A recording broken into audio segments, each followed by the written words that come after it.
What's going on, everybody? It's your boy PTK Blam back in the building with another episode of the Shop Podcast. How is everybody hanging out this week, man? I'm already seeing some people jumping in here, man. We appreciate the support. We're back on another Saturday evening. You know how we do, giving you that good gaming news on the weekend at the Shop Podcast, man. Episode 263. We have a legendary guest lined up for the show, man. Make sure you guys show plenty of support. All of his information will be down in the description. You know what we do here at the Shop Podcast. We'd love to show love for our guests here to take the time to come hang out at the Shop Podcast, man. Shout out to everybody in chat. Got shown to Mod of the Year, Fifth Horseman, Casino. What's up, bruh? Everybody hanging out, everybody watching us live, man. Hit the link. Let everybody know we're here live at the Shop Podcast. Appreciate you guys' continued support, man. But let's get to the round table here, and we are going to start with our legendary guest. Like I said, now, this man is one of the OGs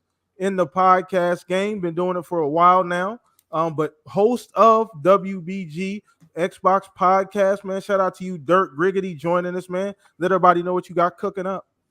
Oh, man, thank you for the introduction, man. Oh, man, calling me a legend? Nah, I wouldn't say that, man. I'm just a guy, man, that I was in the community listening to guys like PTK Blam and BGST back in the day when there wasn't popular to be a pro Xbox channel. And I just, decided over the years that I was going to start my own platform. And here we go, man. So thank you for the invite. I appreciate that, brother.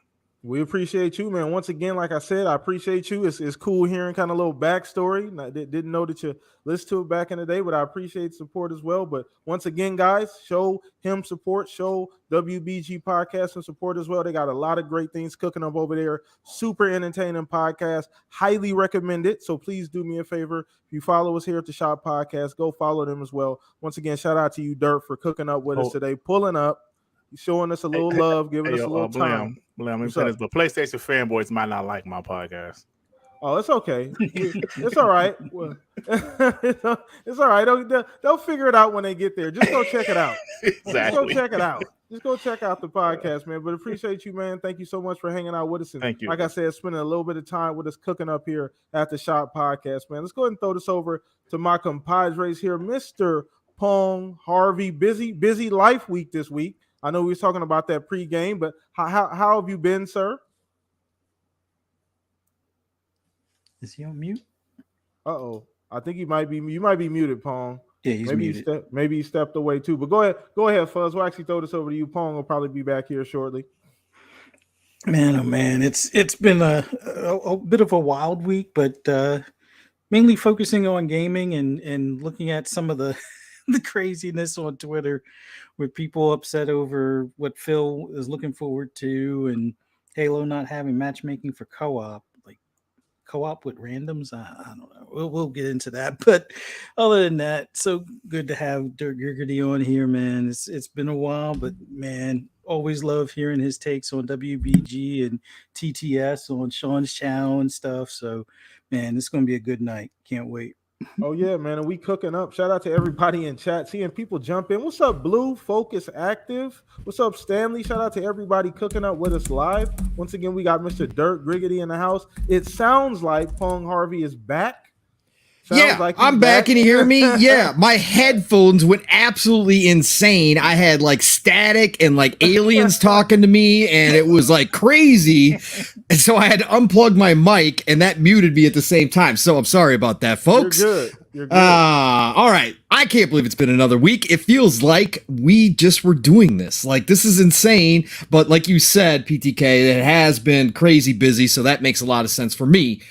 Personally in my mindset, but it is freaking awesome to have Dirt here. We Bleed Green was one of the first shows I found when I jumped into the community. And it didn't make me an X-bot completely at all whatsoever. It didn't transform me into something crazy. Those guys over there just have a great time, and they go after the clowns, which I'm all about. So you know what, go check out Dirt's show. It is an awesome time over on We Bleed Green, and go check out Sean's show, right? Sean as well.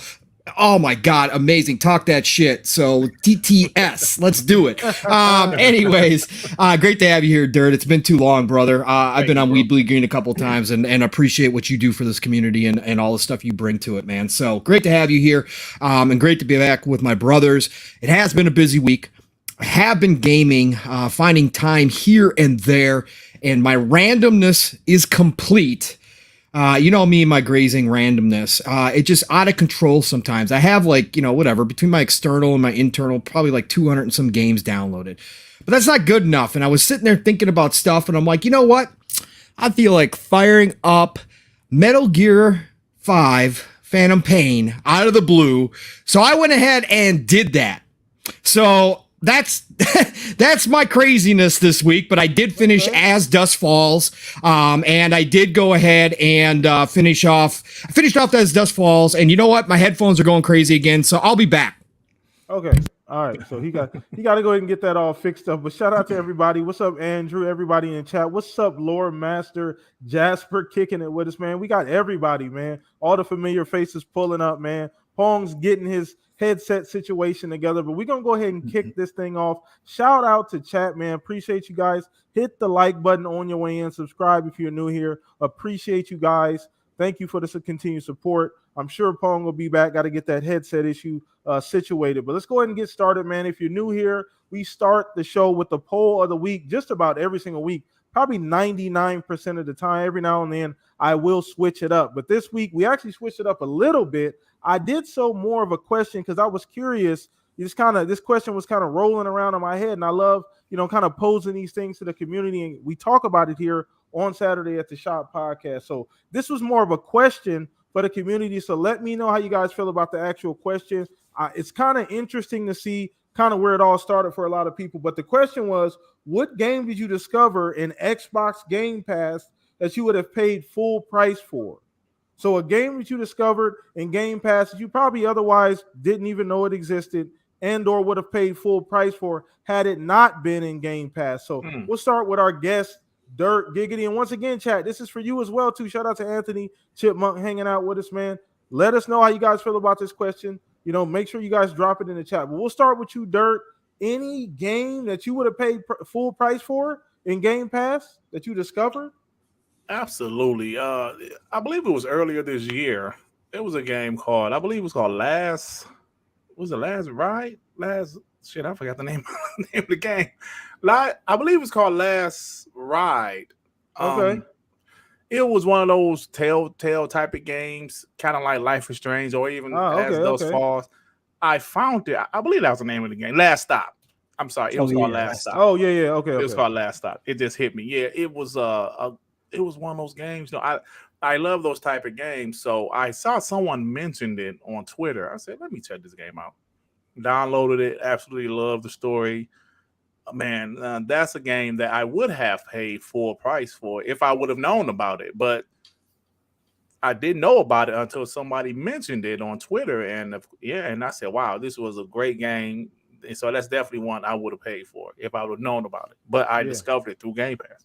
Awesome. Once again, the magic of Game Pass here. This really is not a Game Pass ad, people. I know we kind of lean towards Xbox on the Shop Podcast, but once again, quick poll, quick question. We'll actually go ahead and throw this over to you first, but before we get into that chat, let us know what you guys, what was your answer? What game would you have paid full price? I see Shontu said Hades. Focus said Like a Dragon. Both phenomenal games. Hades, I believe, Game of the Year at one point. Like a Dragon, some people were saying one of the better JRPGs they've ever played. A lot of people. So let's throw this over to you first. Get your opinion. What game? I mean, we play a lot of stuff together. There's a lot of Game Pass stuff we play together as well. So for me, Hades was one. So Sean Sue kind of said the same answer I was thinking all along. But I was never really into like roguelike games. I tried that and pretty much it was like, yeah, I'm hooked and wound up buying it. Yeah. But that's been the case with like a lot of the smaller indies and things like that. Like 12 Minutes was another one. What else did I wind up buying? Well, I also wind up buying Psychonauts 2 because originally, like I didn't play the original Psychonauts. Had no real interest in it. didn't really care for how it looked and whatnot. Not that it would look bad or anything. It was just not my type of game, and wasn't really into platformers. But hey, it's in Game Pass. Try it. Got hooked. Wound up buying it. And yes, I know it stays in Game Pass. You don't have to buy it, but it's one of those where if I ever do let my subscription lapse or whatever, I at least own it. But Psychonauts 2 is another one that kind of caught me off guard. But there's so many like games that come in and out of that service that I wind up either picking up or wind up buying. Like another like oddball one, I would say not oddball, but it's not SimCity. What's the other one? It's like a SimCity, but cities or whatever, City Skyline. City Sky, yeah. That was another one that because I didn't want to bother with SimCity on PC, and they had like a whole bunch. EA had a whole bunch of problems with that at launch and whatnot. And City Skylines was like a nice mix of all those types of things as far as like a city builder type of game. They wound up putting it in Game Pass. I don't think it was day and date, but it wasn't too far off. And that because I would have probably paid full price, but seeing that it was going to be on sale because you get like 10 or 15% off on any game that's in Game Pass. So it's like, yeah, I'm picking it up, and picked up some of the DLC to go along with it. But yeah, there's been a lot over the years, but I would say Hades is probably like the big surprise, and even Psychonauts 2 was a big surprise because wasn't on my radar originally. Yeah, I remember wasn't that. my type of game, and I was just like, I'll try it, and got hooked. And it's like, all right, time to buy it. So at least I know I own it. But yeah, those are just some of them. Yeah, okay. No, once again, great choices. And you're right about Psychonauts because you told us, I remember prior, amazing. I thought game of the year for me that year, game of the year for me. But yeah, I remember Fuzz mentioning it that game wasn't really on his radar. And once again, game comes out, drops in the Game Pass, boom, blows up. Game was amazing. So I'll go ahead and get mine out of the way. Mine actually was Torchlight 3. The game probably could have been played or made on a 360. It's not graphically the most amazing game, but that wasn't the appeal. I'm not the biggest dungeon crawler fan, but for whatever reason, Game Pass has opened my eyes to phenomenal dungeon crawl. That's why I'm so excited about the next Diablo, because I never really played Diablo, and I love that dungeon crawling looter aspect. And that game really, really was super fun. The abilities, we didn't play it for too long. I don't know if you remember, Fuzz. We did play it heavy for probably a few weeks.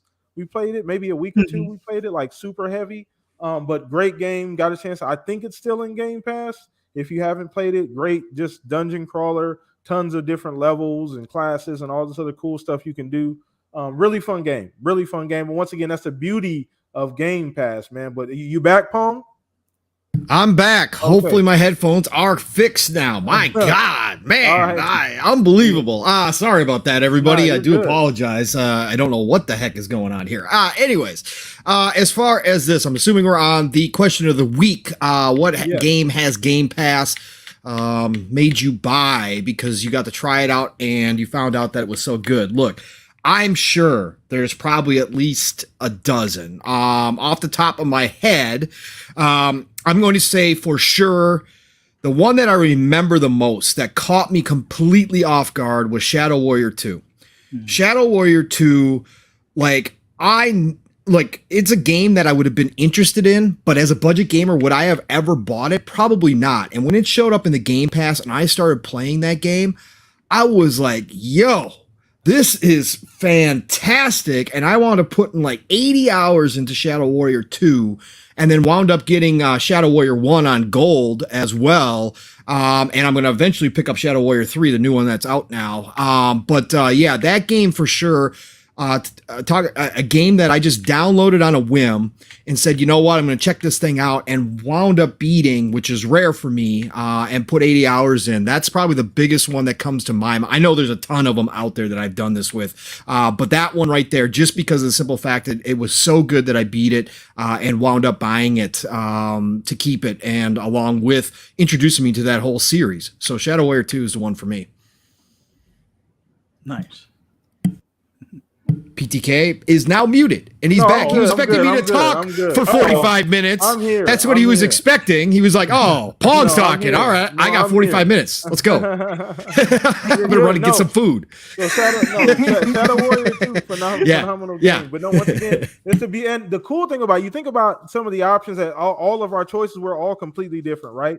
That's the beauty of Game Pass, right? All these different variety of games in Game Pass that you have available. So once again, chat, let us know what game you would have paid full price for had you known, or had it just been outside of Game Pass. What did you discover? So once again, great warm up. We always get this thing kicked off right. Shout out to you, Shane, Toolman55, Anthony Chipmunk, once again for hanging out with us, man. Hit the like button on your way in, man. We got this thing cooking up. Pull up. Once again, retweet that link as well, too. So let's go ahead and move on to the meat and potatoes part of the Shop podcast. And that's kind of the questions that we pose here. So let me go ahead and grab those. And we're going to be talking about some of this Halo Outrage, man. I've been kind of holding off on this. I don't like to, we like to, kind of talk within the margins here at the Shop podcast, right? It's kind of one of the things we're known for. But every now and then I feel like sometimes things need to be directly addressed, and I've kind of been holding off on this, but I want to talk about some of this so-called outrage, and I'm specifically talking about the recent article, and I know you mentioned this pregame fuzz about I believe it was no campaign co-op matchmaking. Yeah. So essentially this non-issue, and let me go back. Let me backtrack here, right? So I understand 343 deserves a lot of criticism. They have, and they've received a ton of criticism. But I think people are getting a little bit carried away. Now, one thing that we all need to understand, the Halo community will never, ever be satisfied with whatever 343 does. Let's get that out the way. I think we all understand here, doesn't matter what they do to the game. People, and I put this tweet out like yesterday, people want Halo to be like 5 or 6 different types of games. Like Halo is one of the few first-party games that offers a full campaign. You're going to be getting campaign DLC, a full multiplayer with a ton of different, game modes and features, as well as like a full Forge mode. What other first-party game gives you that full suite of, the ability to play those different things? So with that being said, Dirt, now that I've kind of got things cooking up here, got the water boiling, I'm gonna throw this over to you, man. 1, did you see the article? 2, where are you at on some of this? Are you I know people 343 gets a lot of criticism, and sometimes, and a lot of times it's deserved. But I felt like a lot of stuff recently has just been a bit of a reach. Yeah. Well, like you said, man, they do deserve criticism. Some things are justified, but then some things is just a non-issue, like you said. A non-issue. This reminds me of the Xbox One generation, right? Remember the beginning of the Xbox One generation. Xbox One deserves some criticism, right, for some of the things that they did. And that was justified. But then it seemed like it kept on going. They started to criticize them for every little thing they did. That's what this is starting to remind me of with Halo Infinite. Yes, they deserve criticism, but at the same time, Halo Infinite did release with a full campaign and a multiplayer. Was the multiplayer missing some stuff? Yeah. Was the campaign missing campaign co-op and some other things? Of course. We never said they didn't deserve criticism, but come on, man. Campaign co-op, they need to stop this. Who wants to play co-op with the like a bunch of strangers anyway? I don't. And we said, like you said pre-show, Blam, that the only Halo game that had matchmaking with campaign co-op was Reach. All of the other Halos didn't even have that matchmaking. So this is just a non-issue. People just want to, try to complain about Halo. This is stupid. It's stupid to me, man. Okay, I just can't stand this, man. When the game deserves criticism, we criticize it. But this is just such a non-issue. I wholeheartedly agree with you on this one. All right. Well, once again, chat, let us know how you guys feel about this. And Gabe, I do want to address what you said. He said our customers, fans just expected what devs told them what they would see in the game. Well, no, once again, I understand. We fairly criticize here. Gabe, you're not new. You've been here for a while, brother, and we appreciate the support. So we fairly criticize here when it's due. But something like this specifically, and what some of the things I've been hearing, people kind of complain about recently about Halo Infinite and 343. It just kind of run of the mill. It's almost like I ran out of things to say. Now I'm going to drum up something that this issue with the campaign co-op matchmaking, it's not a feature that anybody's even asked for. That I guarantee you that wasn't on the list. If they put out a survey, that would probably be at the lower end of the survey, if not very bottom, as a feature that we want in Halo Infinite. And I don't really think that's refutable, because before this article came out, I don't think any of us thought this was even a thing anyway. So that's kind of where I'm coming from. I get it, Gabe, but we'll throw this over to Pong, get your kind of opinion. Pong, once again, we do this thing fair and square. We're right down the middle as best as we can. I feel like 343's gotten proper criticism, and we're no lack here on the Shop Podcast, Pong. You know we hold these companies' feet to the fire when it's due. So where you at on this, Pong? Man, listen. I thought Halo was dead. Why is everybody still talking about it? Why does it matter anymore? I thought nobody cares about Halo anymore. So why is everybody got to continue to bring this nonsense up? This is again, there's a point when you're just kicking a dead body. Okay, look, 343 has taken all of their lumps. They have gotten all the criticism and then some on top of it. And this is just a pile on at this point over stupid stuff.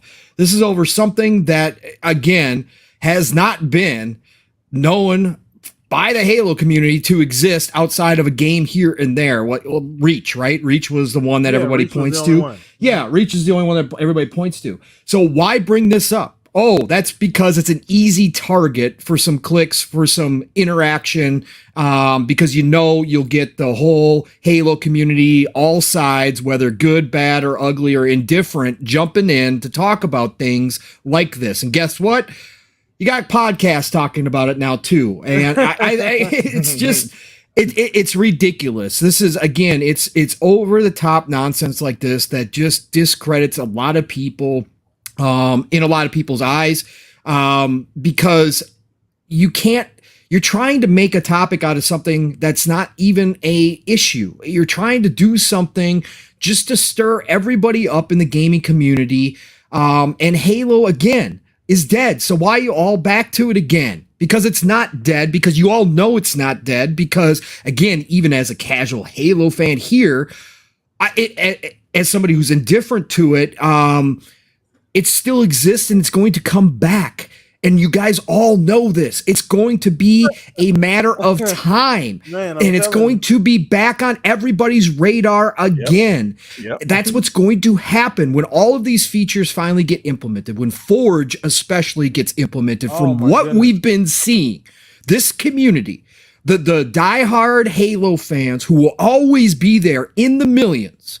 We're not talking about a few thousand people here. We're talking about millions of diehard Halo fans will come back, and there is a bunch of them that are absolutely ridiculously good with Forge mode. And this Forge mode is basically going to give them developer tools. Guess what they're going to do? All that missing content that we don't have from 343 that everybody's been talking about and criticizing and over and over and over again, that spilt milk. Well, guess what? They're going to show up with gallons of fresh milk for the Halo community as they create some of the most complex modded maps that we have seen and gameplay modes that we've never seen before, because these tools, if what we are seeing are even close to what the finished product's going to be, my God, look out. And guess what? People are going to be jumping back into Halo just to see what all the new fuss is about, what latest and greatest creation has come out of this community. And in the meantime, in the background, guess what? 343, they might be going through a bunch of stuff right now internally.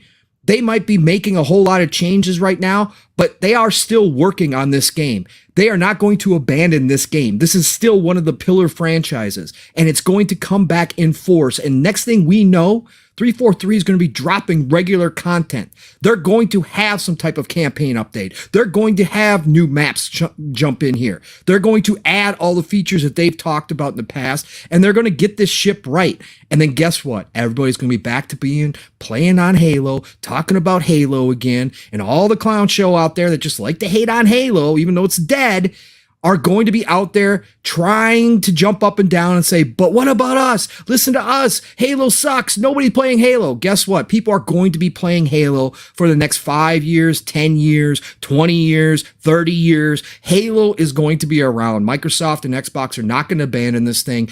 And these non-issues are going to be a distant memory. Why? Because gamers have the shortest memories in history. They literally do. Just like 2022 being the worst year that we could have ever imagined out of Xbox at this point, it's not going to matter come 2023 when those games are dropping. And the same thing's going to happen with Halo. Everybody's going to be back to playing. Everybody's going to be happy. And those people that are screaming the loudest right now are going to get no attention. So non-issue, can't believe it was even brought up, but it doesn't surprise me at the end of the day. Again, it's Halo. It attracts all kinds. So that's where we're at with this. Yeah.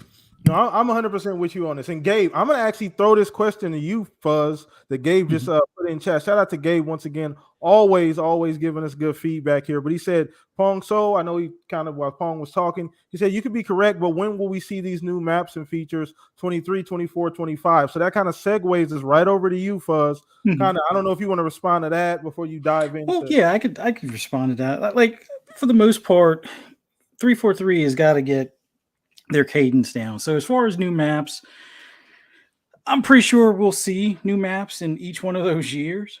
How many maps? That's a different question.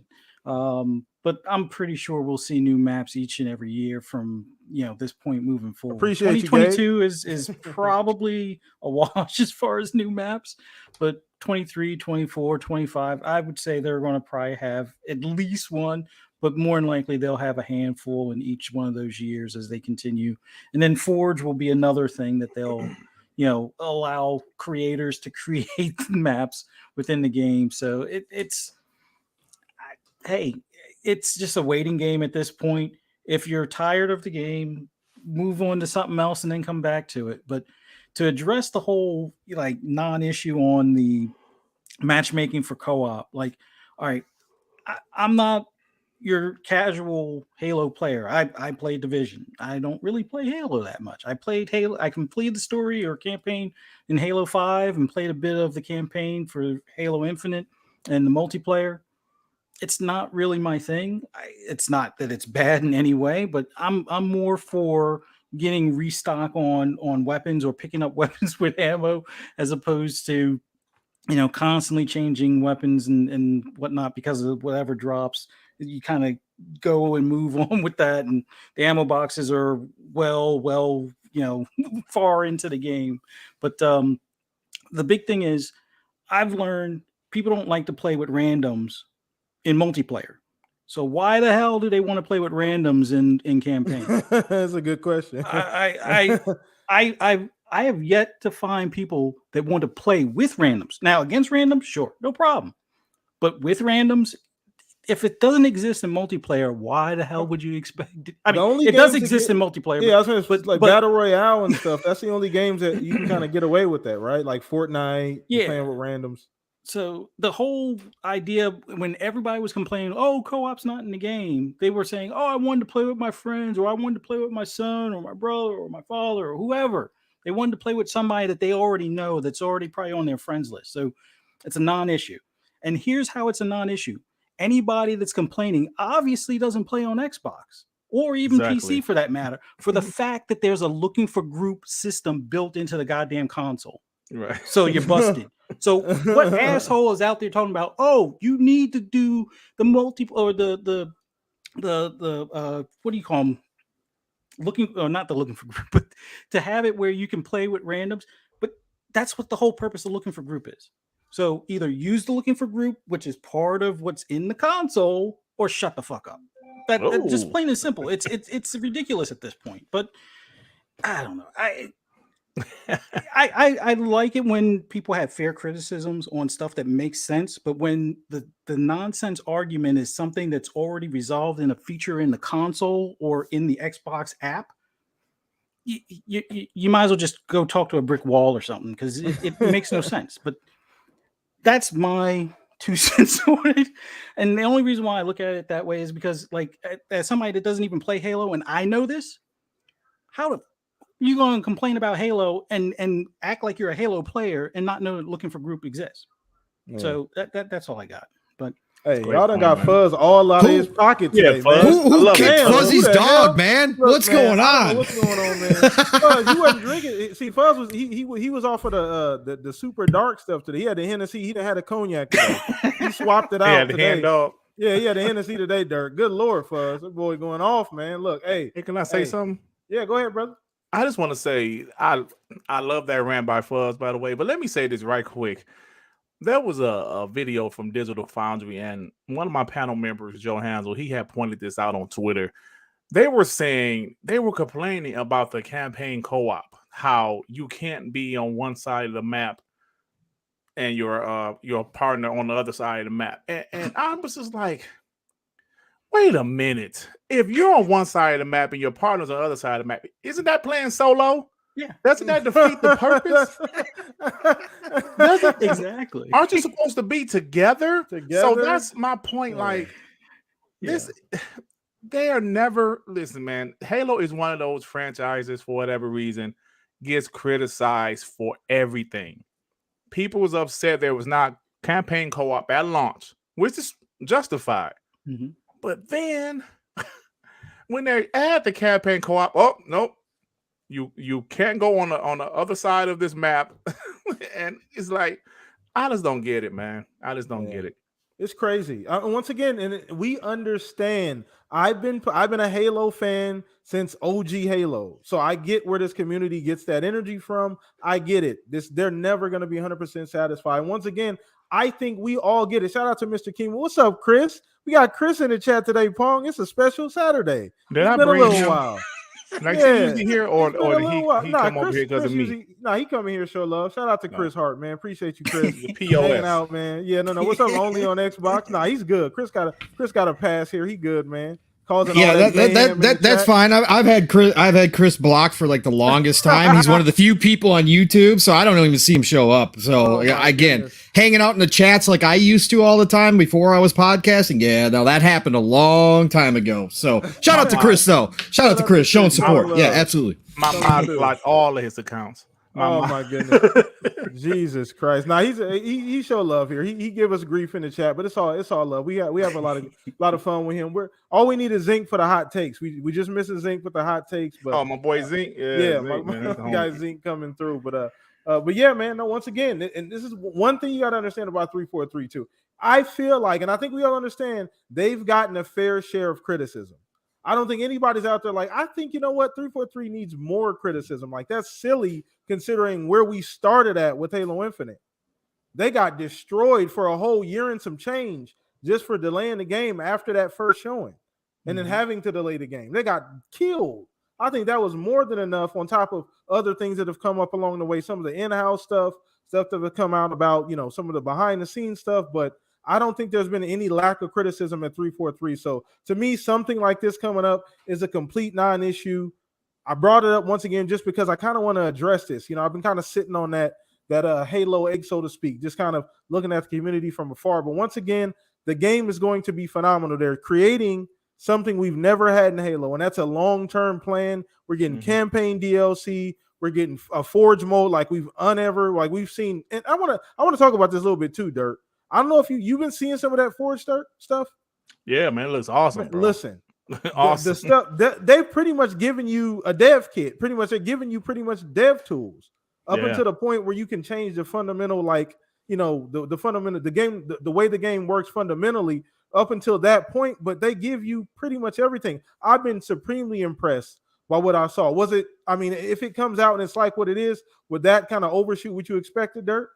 Absolutely, man. It looks awesome. Some of the stuff I've been seeing from these clips, I'm like, wow. Yeah, that's going to be impressive because the community is very talented, very creative, and I can't wait to see it fully come out. And people going to have their great maps and things are going to be going on. But people going to say, right? 343 is letting the community do their job. Well, listen, I call it the Minecraft strategy, right? That's kind of, let's just give the tools to the community, let them do their thing. right? Like, there's nothing wrong with that. It's a great strategy. I mean, Forge, if we remember, I mean, there's a lot of game modes that we have now that are now just regularly part of Halo multiplayer that came from Forge. Look at Griffball. Look at all these things people started back in Halo 3 when Forge was debuted in Halo, so there's a lot of good things that can come out of this. So I'm super excited for it. Some of the things we've seen have been amazing. If go check them out, just not tweet, but just search essentially Halo Forge, and there's going to be a bunch of clips you've seen. It's amazing what they've done so far. And once again, that's probably not even a full version. This is probably just a tip of the iceberg. But let's go ahead and move on to the next topic, man. Getting things cooking up here. What's up, Abacab, Anthony Chipmunk again, Forsaken Ghost? What's up, bro? Y'all hanging out with us today? So let's go ahead and move on, man. We're going to talk a little bit about this Kotor being delayed. I want to say indefinitely. I know that's what they said, but I'm also hearing like 24, 25. But I guess we'll get into the nitty gritty of that. But once again, this game, and it's funny that we're talking about this and we're kind of an Xbox podcast because this was something some people felt like when it was announced, Xbox took an L on. Some people said, oh, how Xbox, how could you not, get this game? How could this not be exclusive on an Xbox since the original one was? How could you do that? A lot of Xbox guys, Kotor Star Wars guys, weren't happy that this was only going to be on PlayStation. Now that it comes out that the game is going to be delayed, I don't know specifically why. I know that there were some issues before, and I believe Jez tweeted out, or no, maybe it wasn't Jez. I think it was Nick, I believe, right? Might have been Nick said he'd heard some rumblings that the game was in a really bad playable state like a year ago, and maybe that's why Xbox passed on it being an exclusive. So we'll start with you on this, Dirt. One, where you at? Was this a game that was on your radar anyway? And if not, where you at with them delaying it? No, unfortunately, I'm not into Star Wars like that. I never played the original, even though I heard it was great, so I didn't really care. But as far as the delay, man, it sounds crazy because I was reading the article and it was saying that the two of the directors, I forgot their specific roles, but they were some type of directors. They were hyped. They were ready to show Sony and also who was it? It was Sony and LucasArts. They were hyped to show them the little vertical slice that they had, and they showed them, and then they were fired. I was like, wow. Damn. Man, that was pretty bad. So, the Xbox fanboy in me want to say Phil and Matt Booty saw that. It was like, nah, we're good. We never heard of, I don't know how to pronounce their name. Aspire. Yeah. Like, nah, it's not looking too good. We'll pass. And they got a lot of shit for it. They got a lot of stuff for it, but it looks like maybe it was a good decision. So hopefully the game can be fixed because I also read that I believe Saber Interactive is going to work on the game also. So hopefully they can get the game back in a good state. And that's about it. All right. No, once again, it wasn't super, super high on my list as well, although I know there's a lot of diehard fans. I did play the original as well. So I did get a chance to play that one as well, but I'm not a super duper big fan and super big in that universe at all. But I do understand the big draw. A lot of Star Wars fans out there wanted this game. A lot of Star Wars fans remember that game on Xbox and wanted this game as well. But I don't know, man. I don't know, Dirk. That's what I'm thinking as well. Maybe they saw, I don't know how far in advance these execs get to see these games, right? I assume when they meet at the table, that you got to have something to show, right? Something, Yeah. You know what I mean? That you have to show. So I would assume, maybe they did see that. I don't know. And once again, chat, don't kill us for this. We don't know if that's the case 100% sure. And once again, hindsight is always 2020. We got to remember that too when we having these kind of conversations. But and anybody chat, let me know what other game did they develop? What other game has that dev made? Yeah. I don't remember. They only made like something like ports, like pretty much like this. Was it ports? Or Okay. like ports. Okay. They rarely made their own game. Okay. I wonder. Okay. Yep. So we'll throw this over to you, Pong. Kind of get your opinion on this. Once again, it came out not too long ago that this is going to be delayed. Obviously, they're not giving any dates. I did see 24, 25 possibly, but who knows at this point. So where you at on this, Pong?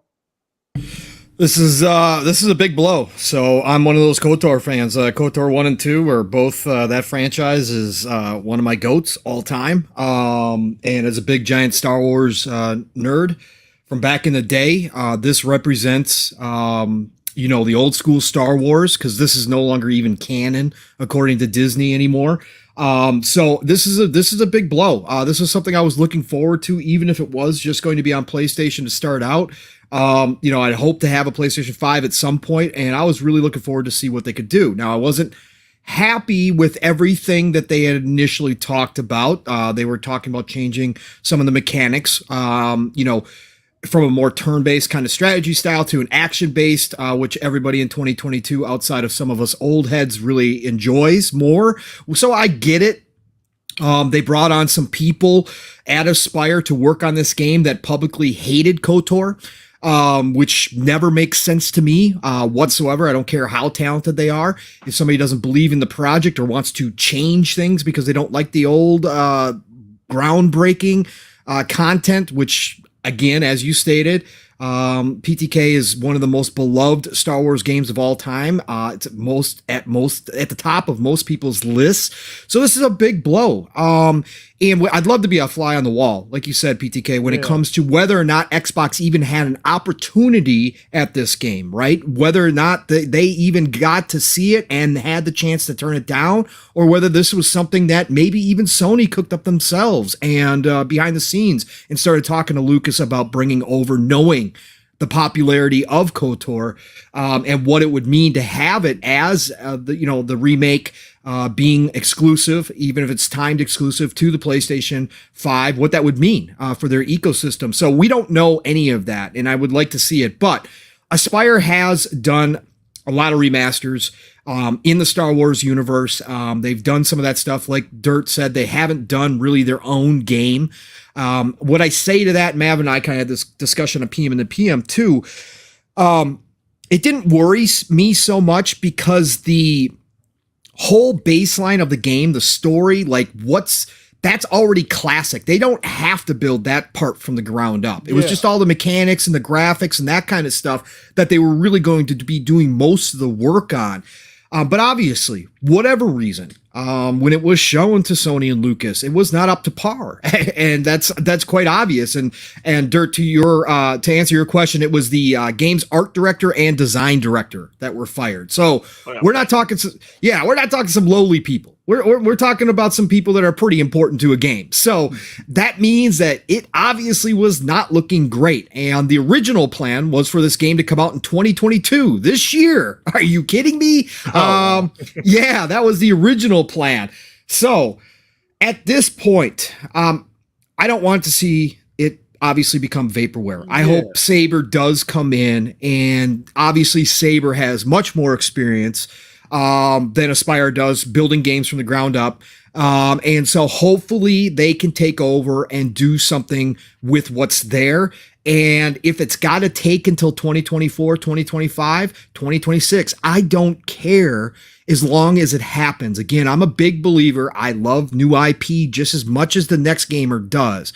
But I am in the camp. There are certain games in franchises that throughout gaming history do deserve to come forward with the technology. And I think that KOTOR is one of those for sure. And again, that's selfish. That's just my opinion because it's one of my greatest all-time franchises.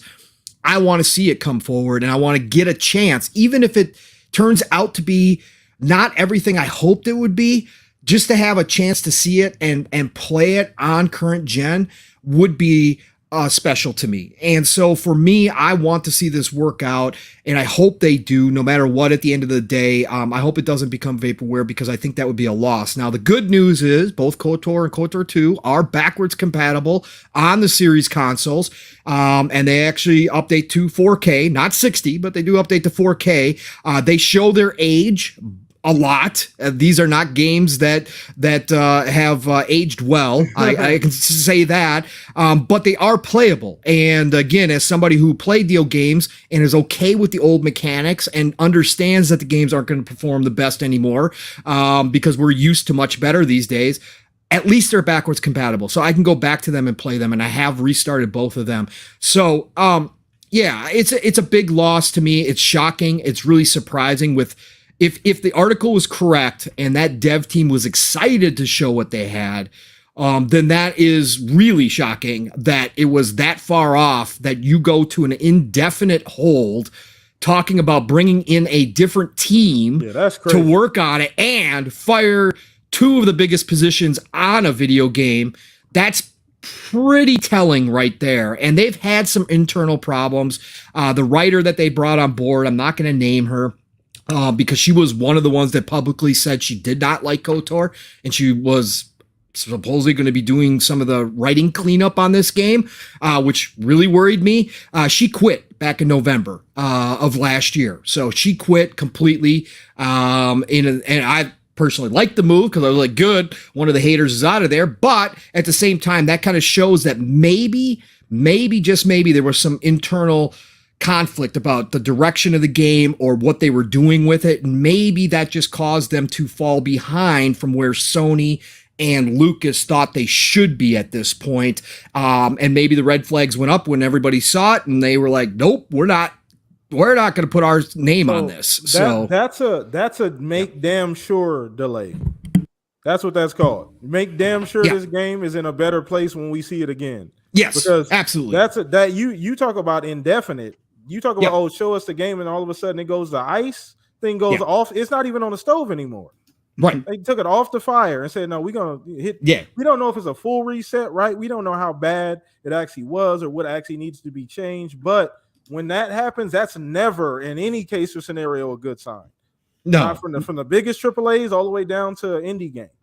So, yeah, exactly. This is you can't cut it anyway. There's no spin on this. It's bad, right? This is about as bad as it gets, right?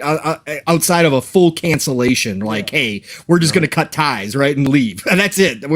That's it. We burn some money, but we're out. So that's the only thing that could get worse. And the Fifth Horseman, yes, I know the stories. Some say that she was fired, and she says she quit publicly. Whatever the case, she was out of there.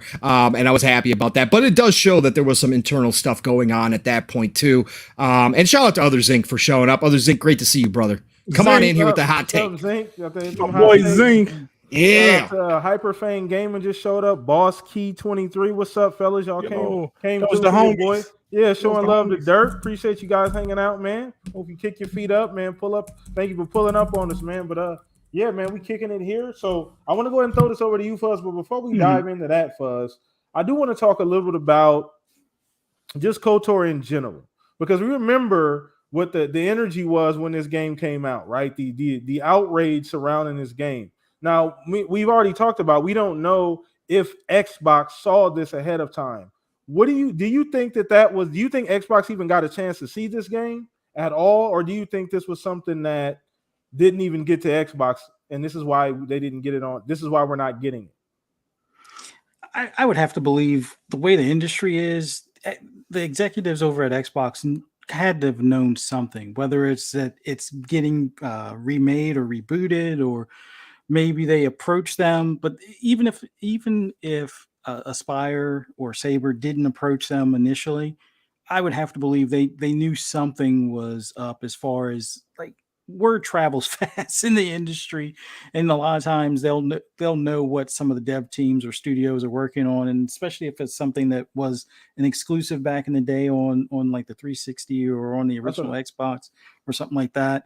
I would have to believe they at least heard something. Now, if they had a chance to, like, first right of refusal, that part I don't know. I don't think any of us will know, like, kind of like what Pong was saying, but if it is the case that, Phil or Matt Booty had this come across their desk at some point, that would explain a lot, I guess, for them not, picking it up, whether it be that they have or at least at that time, they thought they had a well-rounded portfolio filled to the brim, and this just wouldn't really slot in where they would want it to, type of thing, or that they were like, yeah, we're not interested. And just from the visuals, the same visuals that, the people over at Lucasfilms or Disney got to see and Sony got to see, and, probably weren't the happiest about.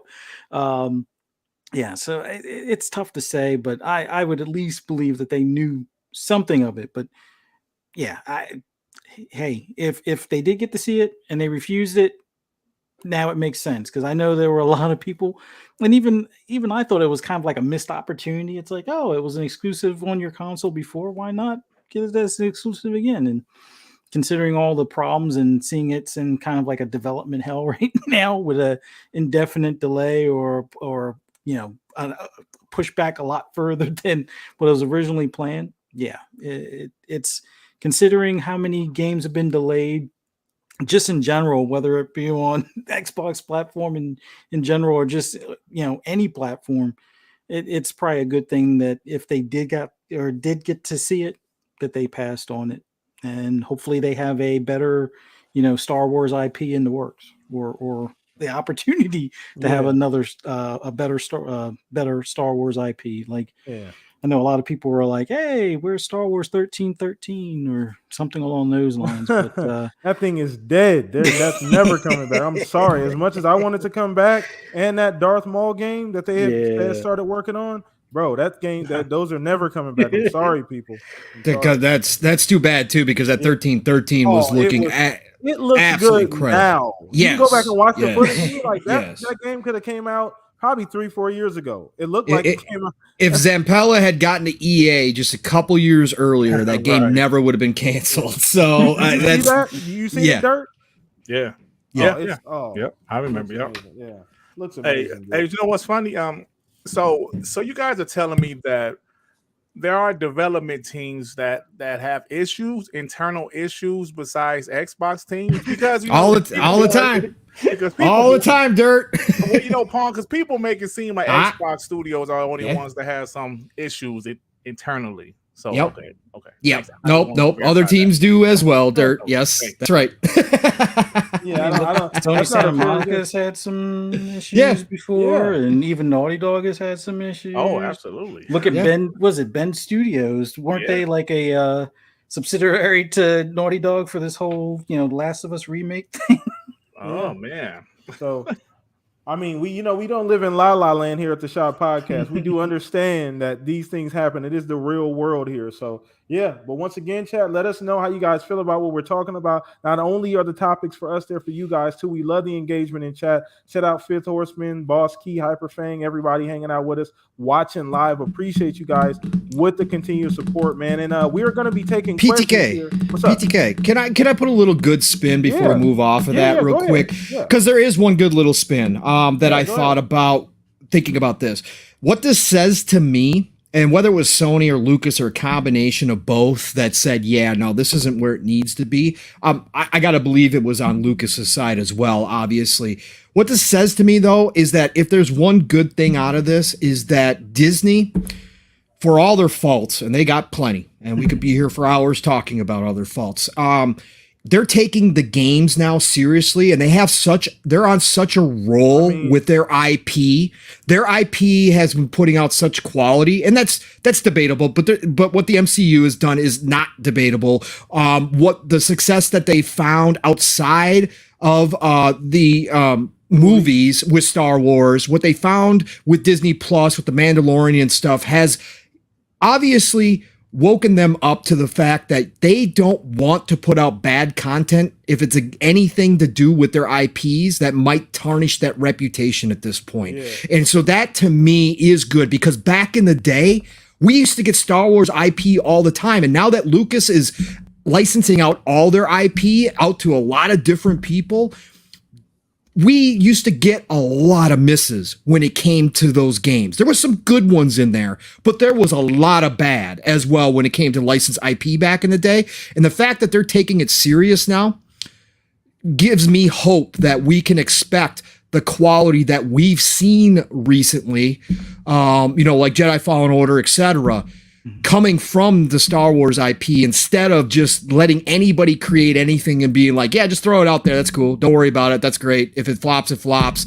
that gives me some hope right there that maybe there's some quality control now, and we're gonna see the polish on the Star Wars games and the just the overall greatness that Star Wars games do deserve at this time of point. So I agree. That's 100% silver lining. The quality control is very important because you're right. It's funny you're bringing that up because the same way the Star Wars games used to be treated was the same way the Marvel games used to be treated. We used to get those very often. Wolverine games, Hulk games, Spider-Man games, shit that you wouldn't even know came out. That if I pulled it up in a Google search, but a lot of those games were not very good.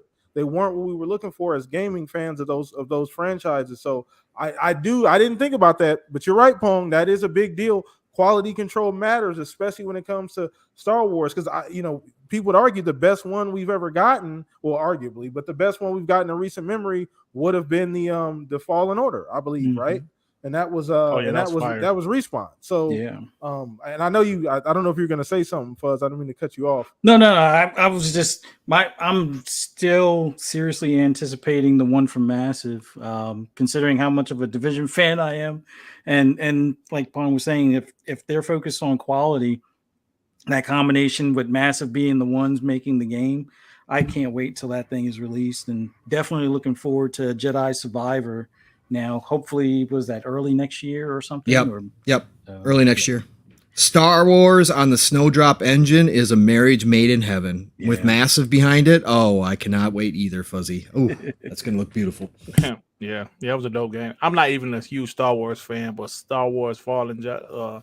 That was called Fallen Jedi. Fallen Order. Fallen Order. Yeah, it was a great game. I'm looking forward to the next one. But I got a question. Where would EA be if it wasn't for Respawn, man? Look, David, listen, we might be talking about an Xbox EA deal if it wasn't for Vince Zampella and Respawn. Right. That's serious, man. Great question, Dirk, because we brought that up on the show many times. I think me, Pong, and Fuzz, Vince Zampella was a saving grace. Respawn was a saving grace. Them handing him the keys was a saving grace of that franchise. I mean, he should be CEO of EA right now. They should have a statue out in front of that man right now, which everybody lays flowers at every day as they walk into that building. That's how good Zampella has been for EA. So, absolutely, Dirk.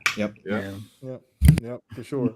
So, but once again, chat, let us know. We're going to take questions now in chat. If you're new here, shout out to all the new people watching. What's up, Ray as well? Appreciate you hanging out with us, pulling up on the Shop Podcast. Coming through, showing love. Appreciate you. But once again, we're going to take questions here. We love to give you guys pretty much the last half of the show. There is something that I'm going to talk about. Actually, we do have like a bonus question, but go ahead and drop your questions down in the chat right now. We get to as many as we possibly can in the last hour before we go ahead and close this thing out. So drop your questions right now. Anything that we didn't talk about, anything that we didn't get to, that we haven't talked about yet. So, but I do want to talk about this because it was a bonus question. I did have this one on the back burner. I want to talk about the recent GTA 6 rumors. Now, I don't know if you've heard about them, Dirt. I mean, I don't know how interested in GTA 6 because they pump faked it so many times about information, and they've kind of held on to that. But there have been some pretty suggestive, I guess I won't say concrete information, but a lot of things seem to come out about the game now, or a lot of news seems to be leaking, essentially.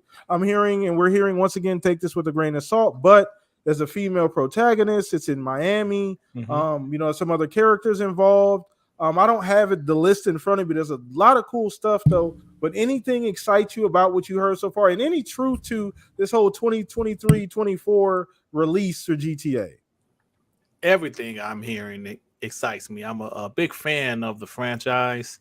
Not the online, but the campaigns. I thought GTA 5 was a masterpiece, in my opinion. So, yes, I'm excited about everything. We hearing there's a female protagonist.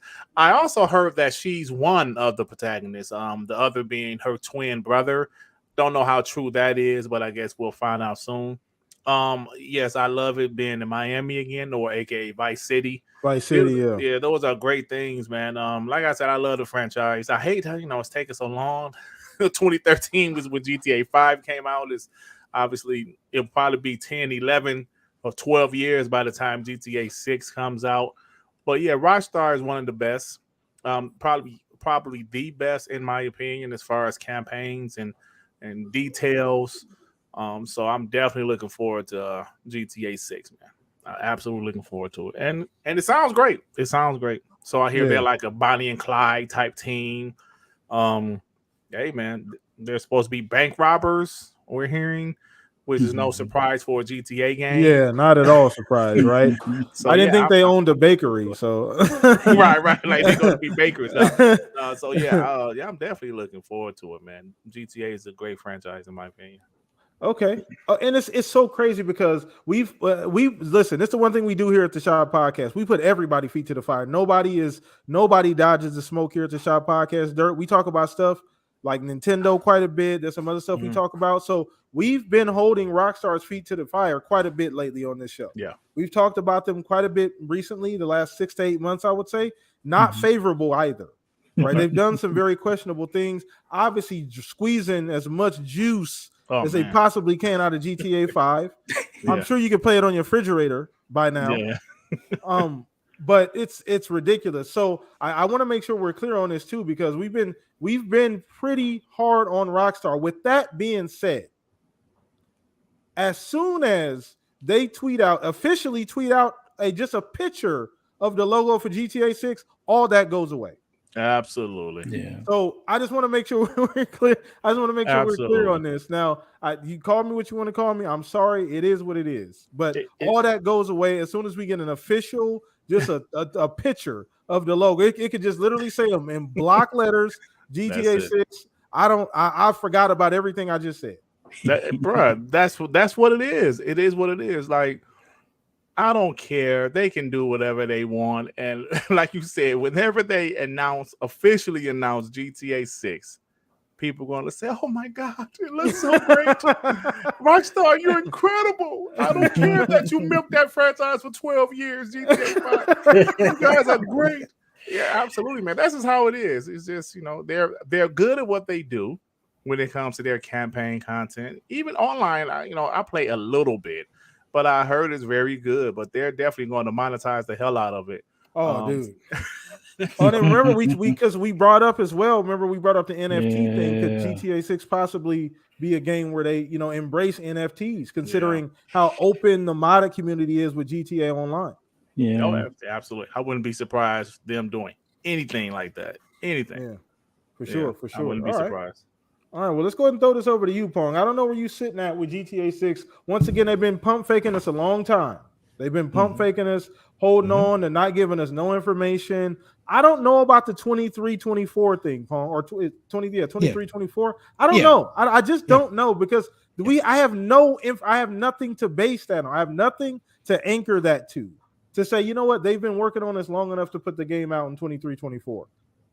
Well, we know they have been, but first of all, PTK, were you insinuating at the beginning of this conversation that everybody's favorite journalist, Jason Schreier, should be only taken with a grain of salt, that he doesn't know what he's writing?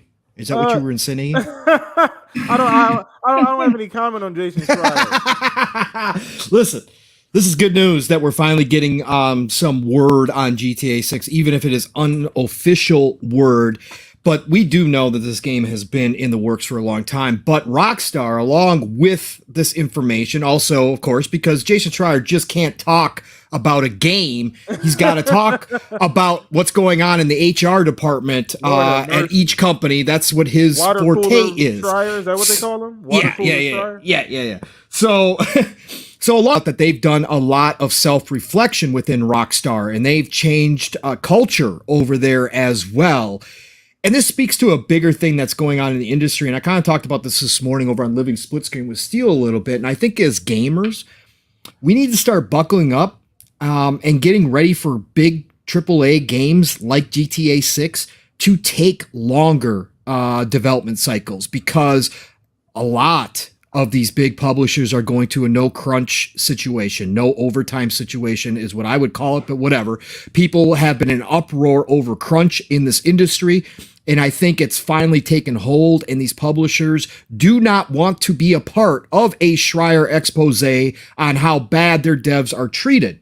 And so I think that we have to get used to this. So during this whole thing, because it was mentioned that 2018 is where a lot of the changes started happening at Rockstar, they were still developing Grand Theft Auto 6, but with this new kind of atmosphere where they're not putting their people in overtime situations to just get a game out to get the game out, I think that it is reasonable. I'm not on with the 2023 per se. I mean, it would be shocking if we hear holiday next year we're getting GTA 6. I still think 2024 is reasonable for how long they're taking.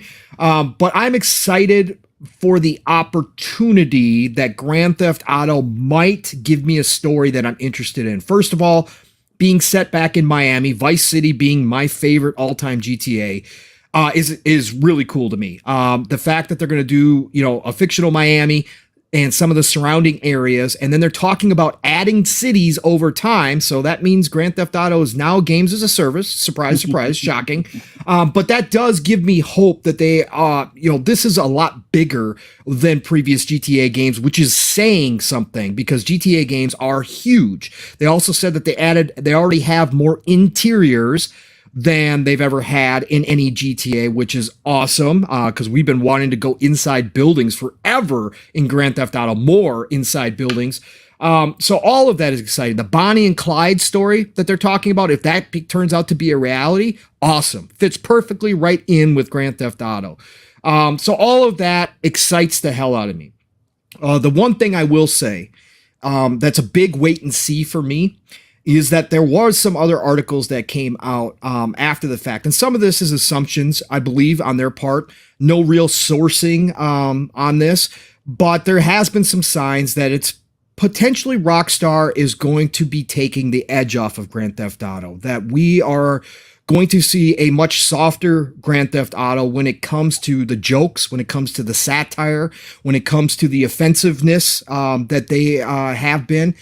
And I think, for me personally, and this is just a me thing because I'm one of these guys who believes that comedy and satire are the canary in the coal mine in society in general when they start censoring either censorship from other people or self-censorship because of what society is, out there screaming about. I think that could affect GTA for me, even though I wasn't a big fan of 5 anyways. The story just didn't grab me. I'm proud to say that out of the 150 million copies they sold of GTA 5, I only account for one of those people. So one of those is mine. That's it. I know some of you account for like 5. Okay. So I only account for one. But I think that could take away from what makes Grand Theft Auto really special and what always put them over the top, which was the satire, the commentary on society, whatever was happening at that point, whatever the topics were on all sides. They weren't afraid to offend anybody. It's like South Park, not afraid to offend everybody, right? Chappelle, not afraid to offend everybody. And I think that could be a problem. And I think some of that is, obviously Dan Houser leaving. And I know Fuzzy's been big on this forever, that without Hauser and some of the others that left, that maybe a lot of the creativeness also left Rockstar, that they were the brains behind a lot of what they did originally. And that without them, this might be the beginning where we start really seeing a changed Rockstar from what we're used to. And that could trickle into Grand Theft Auto. So for me, it's a big wait and see. I'm not assuming anything. I'll wait to hear official word from them, start seeing actual gameplay, start seeing, some of the storylines. I'll wait. But I think that's one concern for some people out there that I did see. Yes, the clowns were out there. I've got my Twitter feed muted pretty well now at this point, so I didn't see any of the gigantic clowns out here still talking about female protagonists in 2022. That's horrible. I didn't see that. But I did see people talking about the more PC Rockstar and how that could affect GTA. And I do have to agree with some of that it could be something that to check out. So I got an interesting take on that too, that you brought that up. I didn't know. Once again, appreciate you providing that information, Pong, too, because I wasn't aware of that. The whole like maybe kind of turning it down a notch or a level or two as far as kind of some of the more mature stuff. But very interesting because the most popular part of the community is the online aspect currently. That's the glue that holds that game together. It's why it continues to sell as well as it sells. Now, what else is part of that community that's huge is the real life, the modding community. They play they have the role play, GTA and all these other mods. and you can literally do whatever the you want in those games. Like literally, that's the draw of the game, is to be able to have do all this crazy wild stuff and be edgy. I've seen people stream, and it's crazy. So like I'm curious how they're gonna feel about maybe them toning it down a bit, because that's part of the charm of the online community, right? Like getting in, playing that role play, kind of feeling like it's almost like Sims, right? But just more shit. Violent Sims. Yeah, violent Sims and mature Sims, right? Not drowning your baby in the tub. You could literally go like rob a bank and do shit. So, but it's just crazy. I wonder the contrast, if that's true. Now we don't know how much they'll dial back, if they do it all. Once again, Pong, but that I'm glad you brought that up. So I guess we throw this over to you, Fuzz. Make sure we get you in on this, bro. Well, I kind of agree as far as they already dialed it back a little bit on the latest remaster for the PS5 and the Series X and S and stuff, with some of the online content. And, considering the times today, it's understandable of what they've done, but a lot of their DNA as far as the storylines has been Dan Houser for the most part. So it's definitely going to have a different feel to it, no matter what they do. Even if they try to, go balls to the wall as far as, pushing the limits of comedy or pushing the limits of comfortableness as far as topics and things along those lines. I still think it's going to feel different no matter what. The whole deal as far as a female protagonist, I don't see why people have an issue with it in 2022, or why they would even have an issue with it in 2013 if that would have been the case. But the one thing that is a weird underlining factor for me with this whole Grand Theft Auto 6 stuff is that the rumors today are not much different than the rumors almost 10 years ago. It was always talked about that it would be Vice City would be the next city. It was always talked about that it would be a female protagonist of Hispanic descent or something along those lines, being that it's from Miami. And a lot of the stuff that, whether it was like kind of bullet points that Dan Houser was starting for the story for that, or whatever the case may be, while he was still there working on Red Dead Redemption 2, a lot of those same rumors are the same ones that people are talking about today. Just look back for any rumors on GTA 6 2015. You'll see almost to a T. It's the same stuff. You're right. So you're right. That's crazy. I didn't know that. So the big thing that I'm worried about is, well, since Dan Houser left, is it that the reason for the delay is because he left? Was he part of the problem with them, becoming more of a corporation and being more PC and getting with the times? Was he the odd man out along with a few others that they booted out the door? And will that change how that story comes across? I mean, I'm going to kind of wait and see, much like Pong. I was a huge fan of GTA 5 or GTA series in general, but 5 was like, I wouldn't say chef's kiss, because like the only thing that I would want to see different about GTA 5 as far as the storyline is to have co-op, and you could pick either one of those three players, play at the same time. Now, obviously, it would probably break the game because you could wipe out the story probably in a couple of hours. I know there's speed runners now that got this like 100% in the game down to 6 hours or something. But that's the only thing that was missing, I think, as far as that would have been the last coup de grace as far as for that game. But to see this new story, I'm curious. I'm probably going to wind up picking it up day one. I'm going to go in with no expectations because I don't want to be disappointed. Although the back of my mind, I'm feeling I'm going to be a bit disappointed because it is going to be a bit muted. I'm not saying it's going to be completely castrated, but it is going to be a bit muted, and that's to be expected because you can only say but certain things without having half the world on social media boycotting or trying to cancel you. Yeah, trying to cancel the game. So it is a different time. I would love to see them navigate. I would love to see them poke fun at cancel culture. Not that there's anything wrong with it, but that was usually what they do. Whatever is the biggest things like politics or certain personalities out in entertainment business, they would particularly poke fun at those things. in the game, and I would like to see their rendition of it as far as, with cancel culture in general. Like, I don't know. It's going to be a definite different feeling GTA. I know that much, considering Dan Houser's not there. Not saying that people can't pick up the pen and carry on in his tradition or exceed his tradition, but it is going to feel a bit different.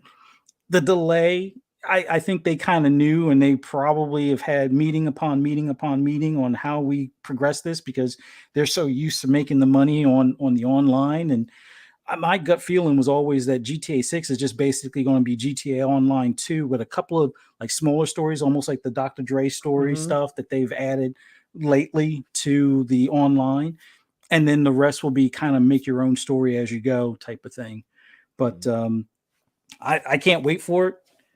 Man, is it going to be a long time coming? And I know there's a lot of people like, oh, it's going to be a PS5 exclusive. Yeah. Rockstar likes money. They don't like doing exclusive unless you're coming out Not with for GTA. Good luck trying to get that exclusive. A PS5. I mean, exclusive. before it was what was it, 9 figures? I think it was 10 figures is what it would cost to get it exclusive, and I think Xbox matched that for GTA 4.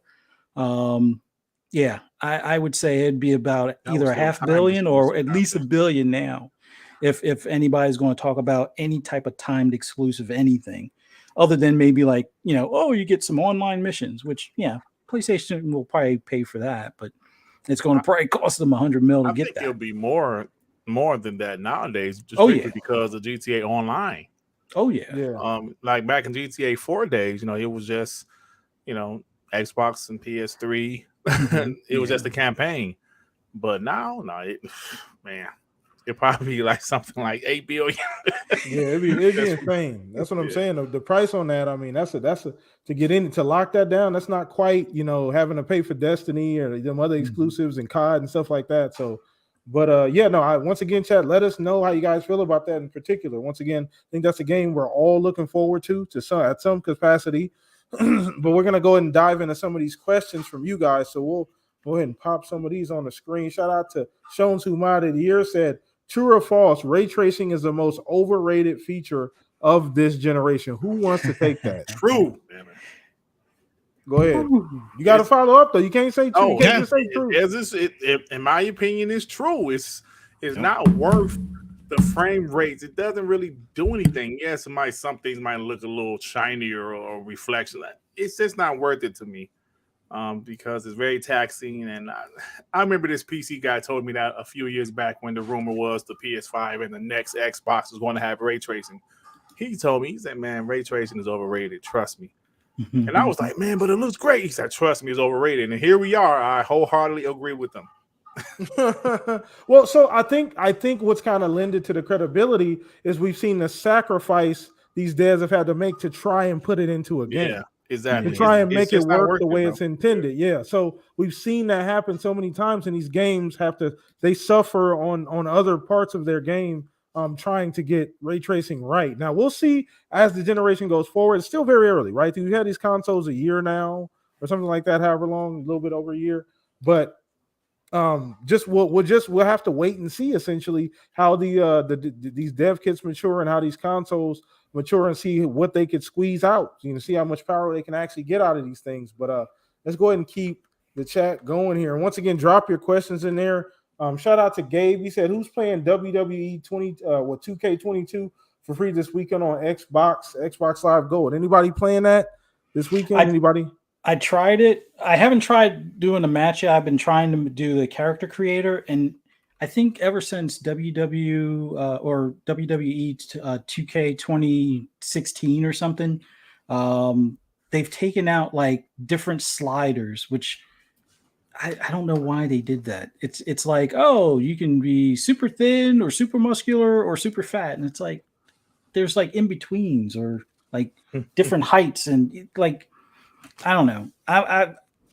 I'm completely turned off from even trying to do the match because I can't make characters like I want to make characters for it. So it's like, I mean, it's a definite improvement over 2017 and up to 2020, I guess, was the last one where they had all the glitches and stuff, but the character creator, they need to just go back to sliders, or have it where you can do a mix of sliders and deformation. So if you want to, make somebody with like a super big forehead or like no chin or whatever the case is, you should be able to do it a lot easier than what it is in the game. Mm-hmm. But that's I'll try to see if the new mechanics, because they say the new mechanics are improved, and I haven't given that a try yet. It's but definitely better than the last couple. I would say, yeah, it's pretty good. Okay. But, I'm glad they put it as a free weekend thing, because it's like one of those, I'm always on the fence, and it's like, is it going to have it where I can, make somebody with running shoes and like a cape or something, or is it going to be something where it's going to be a problem? I don't know. But yeah, so far not bad, but put sliders back. Just that's all I ask. Okay. All right. So keep those questions, dropping them in chat. Appreciate you guys, man. We'll answer as many as we possibly can fit until we're done with the show. But appreciate you guys dropping questions in there as we go along. So next question is going to be from Hyper Fang Gaming. What up, brother? He said, "Where's that 2K NFL game? The arcade one or whatever." Yeah. Great. Damn. Now it's funny because you stay out of my head, man. Because I literally was just thinking about college football. Not Madden, but EA. Mm-hmm. The college football game is supposed to be coming out. I'm having the same question, but yeah, the 2K game, I'm not sure. Anybody heard anything about that at all? No, haven't heard anything about it. But supposedly they're making a NFL license arcade style game, because they obviously can't make an NFL license sim game because of the contract with Madden and the NFL. But yeah, they're supposed to, this was announced a few years ago. Mm-hmm. So I'm assuming COVID hurt a little bit, but yeah, they haven't announced anything yet and haven't heard a damn thing. Jesus. Yeah, okay. I would have figured it was supposed to come out or targeted for 2021 or 2022 or something. I haven't heard anything. Like you said, with COVID, hopefully, fingers crossed, 2023. And I know 2K in their investor call said that they had like 60 games over the next 5 years. Maybe that's that one of be them. releasing, and that should be one of them. It So should be. hopefully, They're probably trying to figure out how they're going to monetize it. You're right. They're serious. You're right. They're serious. They're probably because NBA 2K. I love the game. I love the franchise. I don't have a problem with like microtransactions and stuff like that, but that game, man, they somehow built a world where you feel like you have to spend money. I always told the story on my podcast. I was playing with a friend of mine, and we were playing with his son friends. We were playing in the city on 2K, and my friend, he didn't have any gear. He had the basic doodle brown shirt, the gray 2K shoes, and his son's friends was making fun of him. I mean, it was like real life. Oh man, cyberbullying on 2K. You got Bobos on. Pong's a 2K player here. Does that happen, Pong? Okay. Yeah, but I don't do that. I just do the My Team stuff. So, but they do make you feel like you got to spend money there as well, obviously. So, but I don't do that, the character creator and do all that city stuff, but I've heard the stories and I've seen it, obviously, because that is a thing. Like Dirt said, like you could tell the new players right away walking around in the scrubs, man. Yeah. For sure. You can tell the new players. I mean, nobody wants to play with you. Correct. Nobody wants to walk around with you. You have to, so like my friend, like we were in the Xbox Live party, so he texted me personally, because he didn't want his son friends to know. He texted me like, "Hey, Dirt, hey man, how do I get some real? Let's go to the store."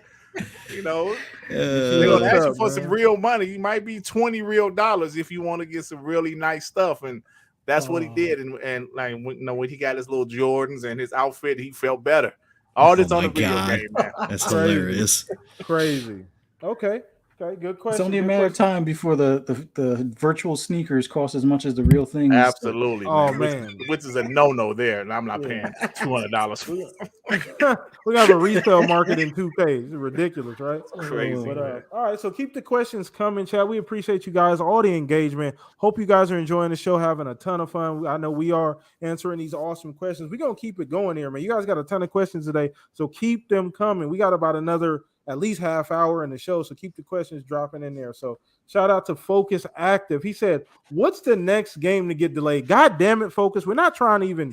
We're not that energy. We don't need that. We really don't need that energy. We got enough of that. But we'll answer the question. Shout out to you, Focus. Appreciate you, bro, for dropping the question. I don't even want to think about it. I'll be honest with you, Dirk.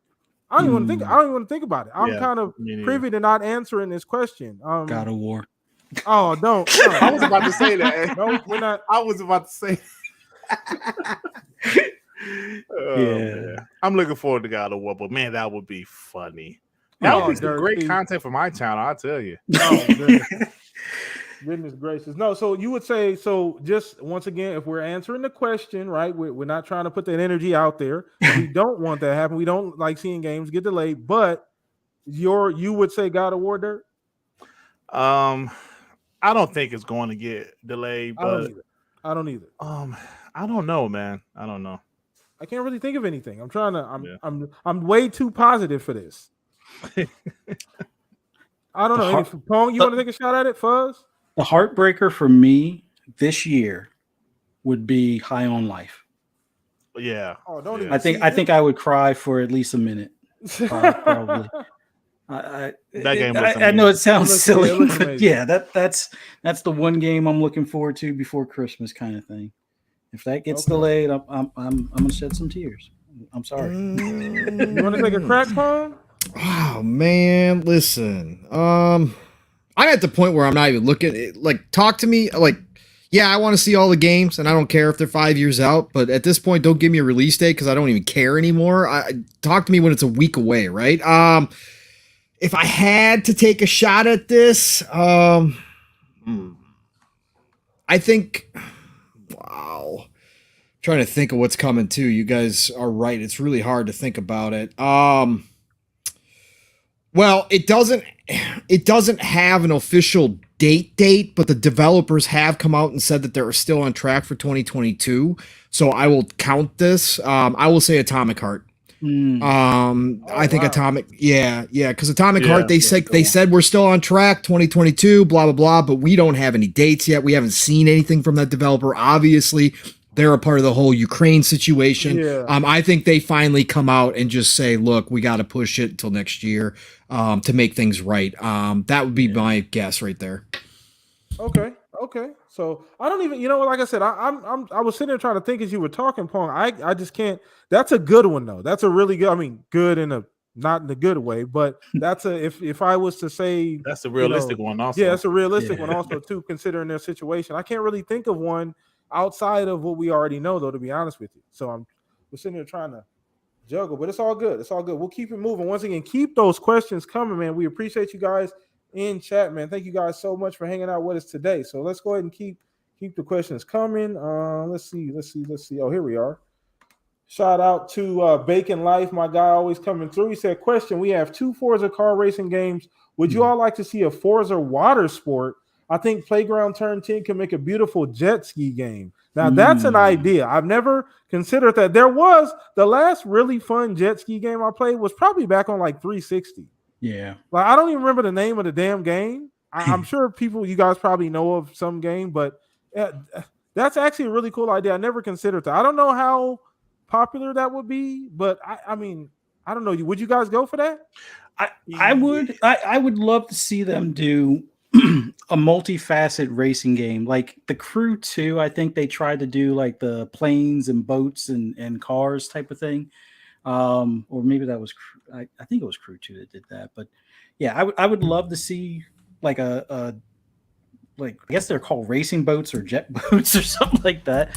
Have jet skis, have I don't know. Here's the interesting thing on that is that Xbox did buy Hydro Thunder, the IP, when Midway went under. So they own that IP, and Hydro Thunder was a big IP for a long time. So, and it's sitting in their catalog. Right? Yeah, it did also come out on Xbox as well. But Hydro Thunder was definitely one that they could bring back. And a lot of people would recognize the name, and that was with boats and jet skis. You could add the jet skis. You could do all that kind of stuff and really make a cool game out of it. Even if, I'd like them to find other studios, and right now that's really hard to do. They've got so many IP that they're not using just because they don't have the studios to make them. So obviously Playground makes a lot of sense, or Turn 10 makes a lot of sense just because of their experience with racing.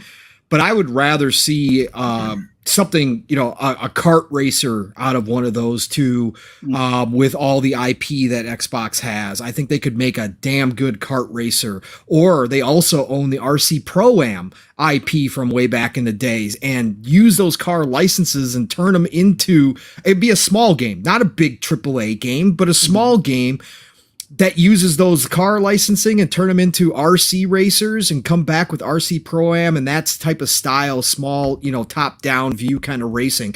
I think that would be cool. But yeah, I could definitely see room for some kind of boat racing, jet ski racing for sure. Absolutely. Yeah, what do you think about that, Dirt? I agree with what Pong Soul said. I would love to see something like that, but I wouldn't necessarily want Playground to do that, Even if they borrow some team or get Sumo Digital or somebody like that to do a game like that, I don't think Playground should do a game like that. But I would like a game like that. Yeah, like I said, and it's crazy because these are the games. If you go back in Xbox history, they traditionally have these types of games. It's only really been recently, the last 2 generations, you would say, Dirt, that we're not getting these types of games. This is pretty normal. Yeah, man. I agree. Yeah, because it's like, those types of games were really the norm in the PS2 Xbox generation. Those types of games, the arcade style games, the NBA Streets, the fight nights, the fun games. It seems like those games aren't really around anymore. I'm not sure why.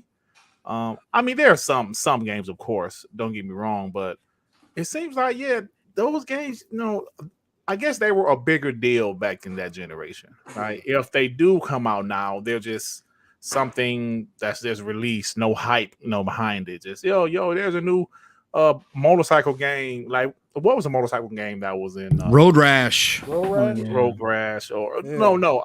I mean the more recent one, the bike game where you were.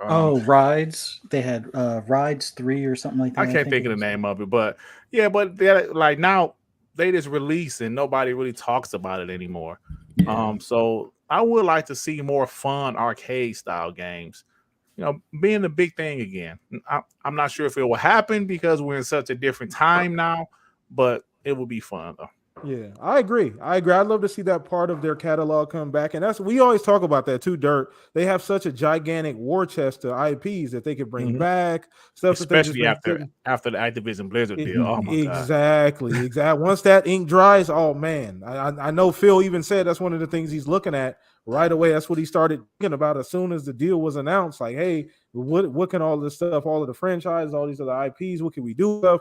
Could we get some of this, take it off of ice? But we're very, very interested to see what happens when that all kind of wraps up. But let's go ahead and grab a few more. Shout out to chat. You guys have been awesome today, man. Keep those questions coming.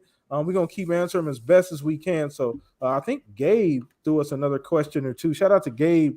He said, will Stalker 2 be released in 2022? I don't know. Yeah, I don't think it's going to make 2022. So I think we're all on the same page. Is there anybody? It was already officially delayed, I believe. That was their last communication. Was they were pushing it to 2020, first quarter 2023. I think is what it was. Yeah. Yep. Okay. All right. So I think he had a second question as well. Shout out to you, Gabe. He said, "Can we get a new boxing franchise?" I wish. We've advocated for that so much. It's coming. Yeah. I know that ESBC, that's coming out. And then I believe, didn't they announce Fight Night, or they were supposed to be doing something? Well, Def Jam tried to talk about something with. They've been talking about Def Jam, but they haven't announced anything. Yeah. Okay. Yeah. So I guess ESBC is going to be the saving grace, because I don't know if EA is gonna even bother ever making a Fight Night again. But anybody want to tackle this, man? I think Fight Night will get announced when you get a release date for ESBC, just like the whole thing with Callisto Protocol and Dead Space. Yep. Well, I read that the UFC license is much cheaper. Oh, for sure. Boxing is independent. Boxing, they have independent contractors. Yep. You'd have to pay each of them. You have to contract with each of them individually, right? Absolutely. Where the UFC you get the license for the whole league. Yeah. Absolutely. Yep. Yep.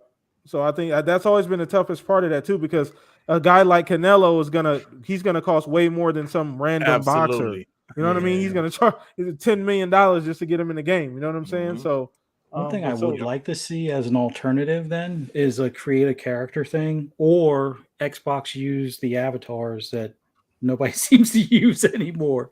And have that where it's, I mean, yeah, it may look a little cartoony kind for the avatars, but a create a boxer thing, I don't know. I don't know if that would get them in trouble if everybody's making, the actual real boxers as like shareable characters or something. But just bring back Ready to Rumble and I'll be happy. Oh, Dreamcast era. Oh yeah, heck yeah. Oh, yeah. That's fine too. I'm 100% okay with that too. So I'm glad we brought this up because I have a question for the panel here as well. What's the next custom console we're getting? Yeah. That's a good What's the next game we're getting a custom console for? You would think God of War, but wouldn't they have like announced that by now? I feel like they would have. They should have. They should have. Starfield. Starfield. Yeah. Starfield, unless Spider-Man beats it to the punch. So you don't think we're getting a God of War console at all?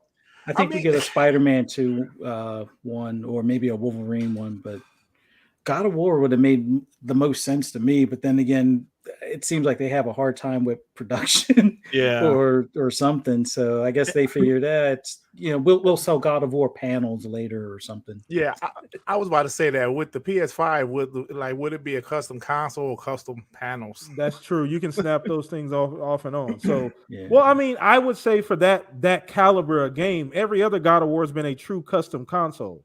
Regardless, because it's God of War, you need to, you know what I mean? Like it has some of all those really cool features. So I would assume the whole console will be custom. So I guess not God of War. Starfield is what you're going with, Pong? And you said 100%. Yeah. Okay, so you said Spider-Man, but Spider-Man 2, are we assuming Spider-Man 2 comes out before Starfield? No. Fuzzy said if it beats you to the punch. Spider-Man. I think Spider-Man 2 next holiday. Yeah. So I think that'll be their holiday 2023 game. No Forza? I wish they would, but it doesn't seem like they've ever really been interested in doing custom consoles for Forza. I think they did one. Forza Motorsport 6. Yeah. That blue one. Yeah, because I bought the blue controller. I remember that. Oh, yeah. I remember. Yeah, they definitely do the controllers more often than they do the console. But I would love to see them do one for the next Forza Motorsport, but I just don't think they will bother, unfortunately. Okay. All right. So Starfield it is, it sounds like. I mean, although Starfield is undoubtedly going to have a huge collector's edition, right? That's probably going to be like $250 or something crazy. Yep, it's coming with the smartwatch. So all that's already been released. Yeah. It might be the one collector's edition that I ever buy. So I it might be. All right. So I do think a custom console perfectly fits Starfield. I could definitely see a custom Xbox Series S or X custom console for Starfield for sure. So right along with that collector's edition. So we got a few more questions. Shout out to everybody that actually dropping questions in the chat. PTK, let me answer General Spartans real quick because he's asked this a couple times, and I thought I'd answer him in chat, but I didn't. But no, he just has one specifically about Diablo 2. If Diablo 2 Resurrected was on sale, is it worth a buy? I bought it at full price, General Spartan. So listen, if you're a Diablo fan, if you like how the older Diablos played, then yes, absolutely, because the upgraded graphics, effects, all that stuff is fantastic. They did a great job with this remaster. I think they called it a remake, but it is more of a remaster, but they did a great job with it. But you've got to understand, it does not play like Diablo 3. It still plays like Diablo 2. So the loot system, the inventory management system is the old style, which a lot of people can't stand. But if you ever played the old Diablos and you like that, get it. It's definitely worth it. It's still to this day is a fantastic game. One of the best. Obviously, it changed the industry. Diablo 2 is really what started the looter action RPG looter style games and their popularity. So absolutely, I would say yes.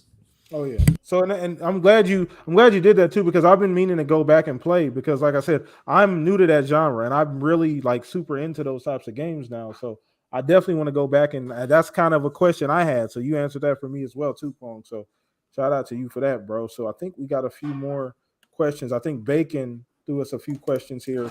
He said rumors are coming up again of Sony buying Square. Do you think Xbox should buy CD Projekt Red and be the place to play WRPGs and IMO the better RPGs, while Sony tries to put Xbox out of JRPGs? Man, I know I might care about Square Enix. I mean, no. I'm just talking about me personally. They actually got rid of the studios and the franchises that I liked.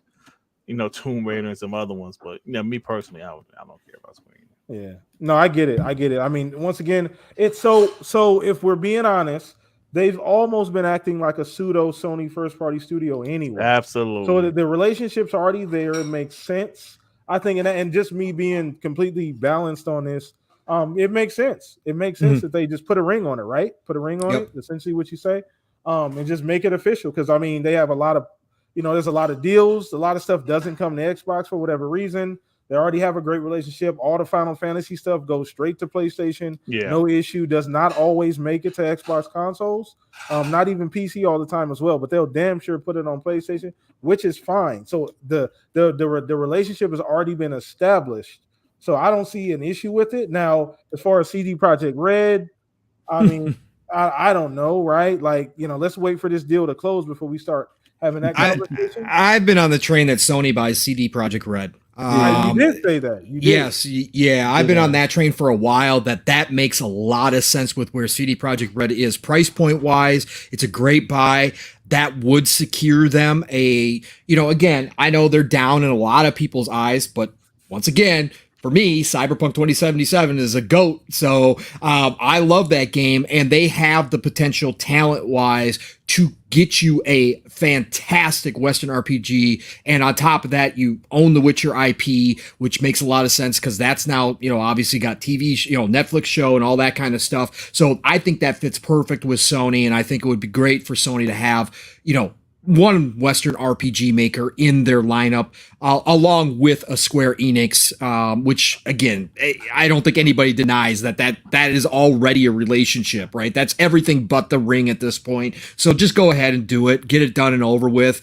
Plenty of other Japanese RPG makers right now are coming up. Bandai Namco has been on absolute fire with their Japanese RPGs. So Xbox will still have access. Yeah, they probably won't get the Final Fantasies anymore, but we really didn't get them anyways at the end of the day. So who cares, right? Who cares? So yeah, all of that makes sense. But I think CD Projekt Red goes to Sony.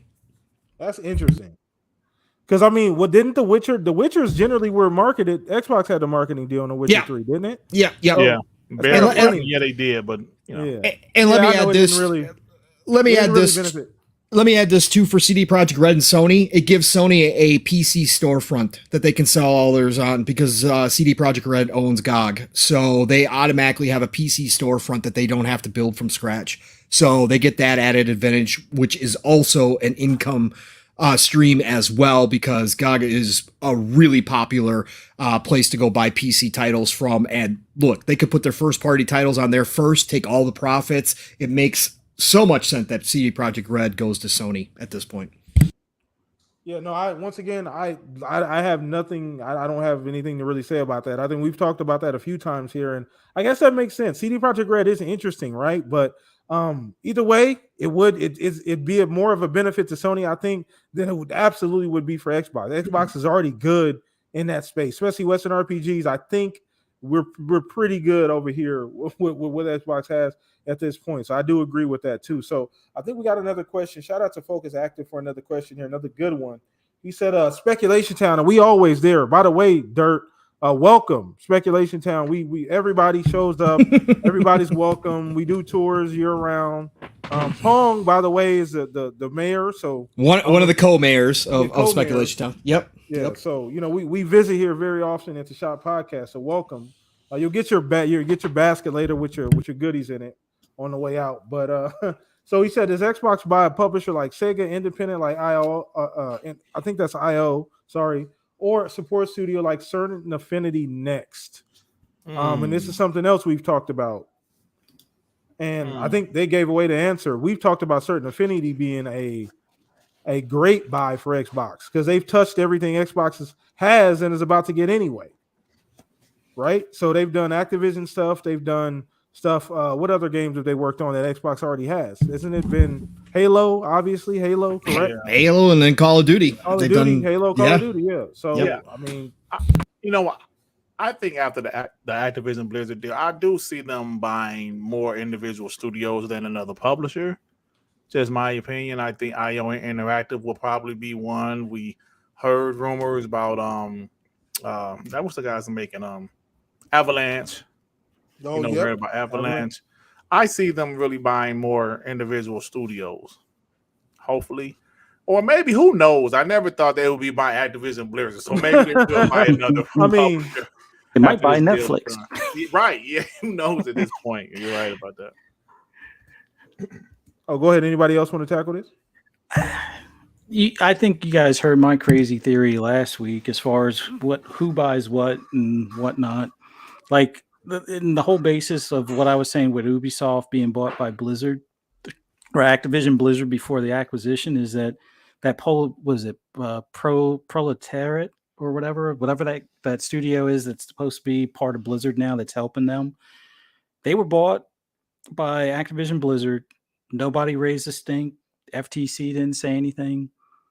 So I foresee Activision Blizzard buying something because there was no price announced on Proletariat, and I see some shares moving around on Activision side. That's not the general public buying. It's them basically cashing some of them out. Well, not cashing them out, but doing a move like they're going to either it might be towards what they've paid for Proletariat or for something else that they might acquire on behalf of Microsoft before the acquisition. But that's my reading tea leaves, weird look at that stuff. And I still think they might do something before they're acquired that helps or pick up something before they're acquired. Because I think that Proletariat was kind of like a necessity and a test at the same time. Yeah. Okay. I think a lot of it depends on how the Activision Blizzard deal goes through. They're finding out a lot about the FTC and DOJ under this administration right now. So as far as another big publisher right away, could they do it? Absolutely, they could do it. There's a couple different ways they could do it. I'm still on the WB Discovery bandwagon.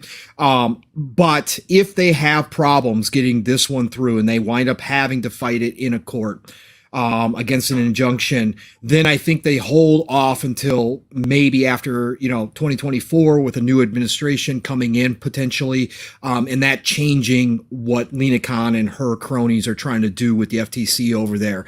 So I think they could hold off if that's the case. But if this one does clear, if they found out through this whole entire process that, what they've been doing on the inside, because look, they've got their own people in Washington that work for them, and they find out that, hey, we're good to go. The FTC now has a good look at everything we are doing and has a better understanding of the industry, then yeah, I think they could move on another publisher right away. I think it could be a Japanese publisher, Eastern publisher for sure, to solidify that side of the world. As we've talked about here, making Sega Xbox East makes all the sense in the world to me. I know not everybody's excited about Sega, but at the same time, with what they bring to the table with PC gaming, and then obviously the IP that they own and just the name brand recognition within the East itself, which is still to this day huge, man, making them Xbox East would be a chess move and a half. So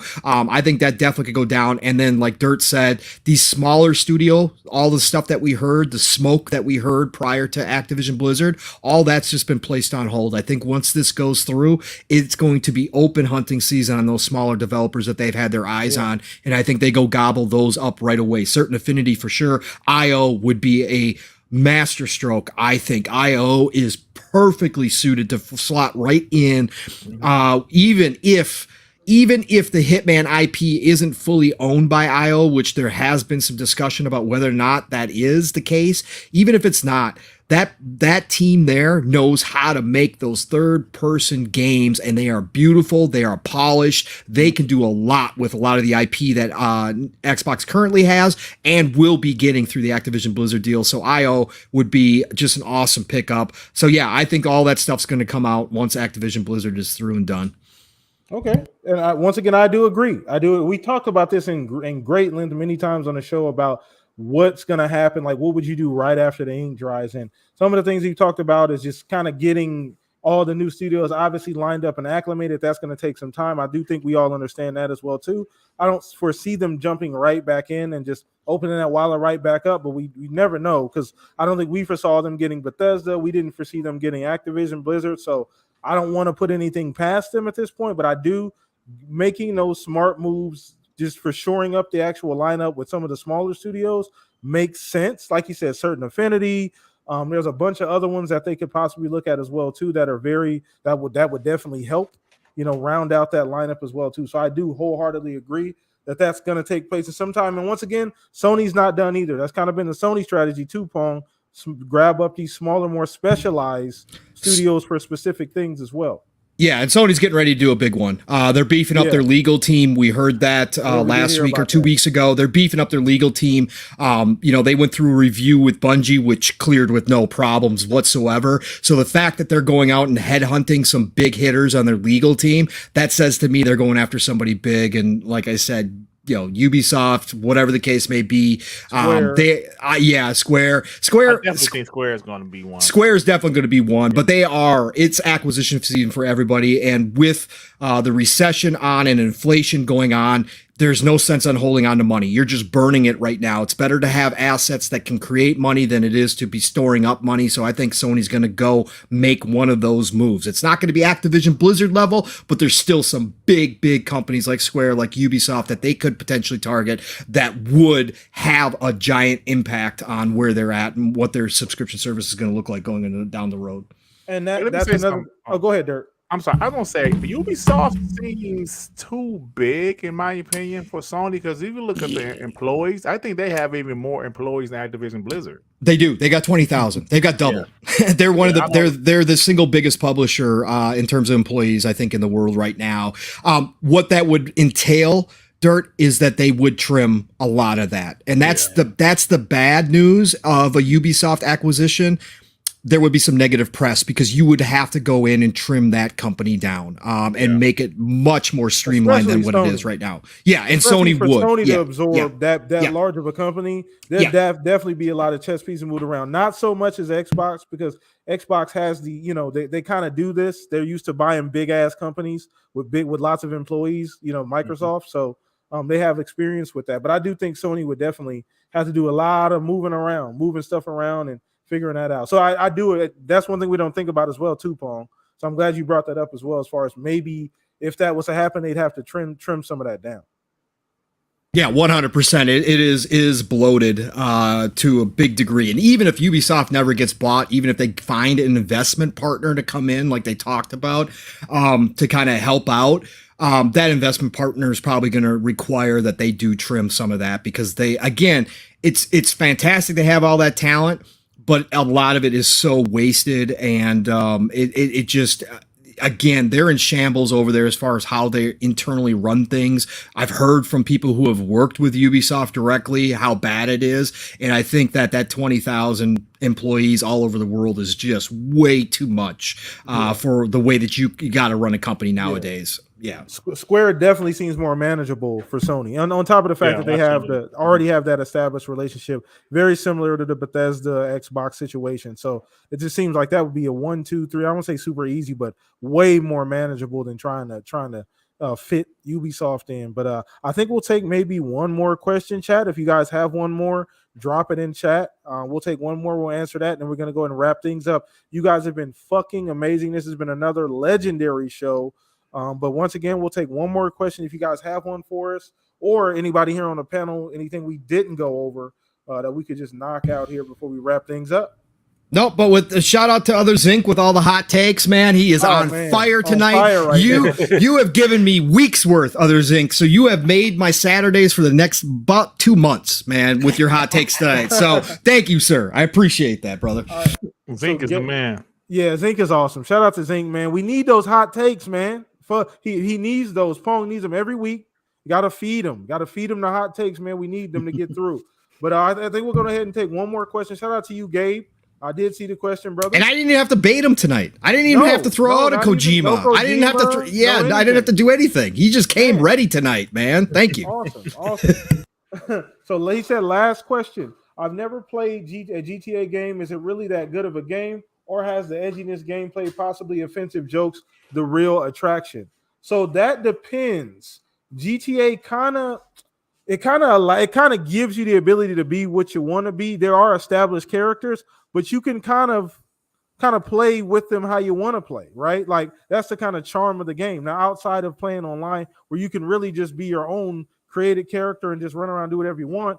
But if you're speaking from just story aspect and like gameplay aspect, it's a great game. I mean, it's a great experience. The story is always solid. The GTA 5 didn't really stick with me for whatever reason. I bought the game 3 times. Didn't stick with me in any of the 3 times that I bought it. So, but that's just me. So I don't know. I'm sure these other gentlemen have other experience. Maybe they can give you an idea of like what their experiences was since you've never played GTA. Interesting question. Very interesting question. Look, GTA can be fun for a lot of different reasons to a lot of different people. That's one of the great aspects of GTA. One of the first things that attracted me to GTA was the satire, the comedy, the edginess, on top of the great gameplay. The stories are what I play GTA for. I never got into GTA Online. It doesn't interest me whatsoever.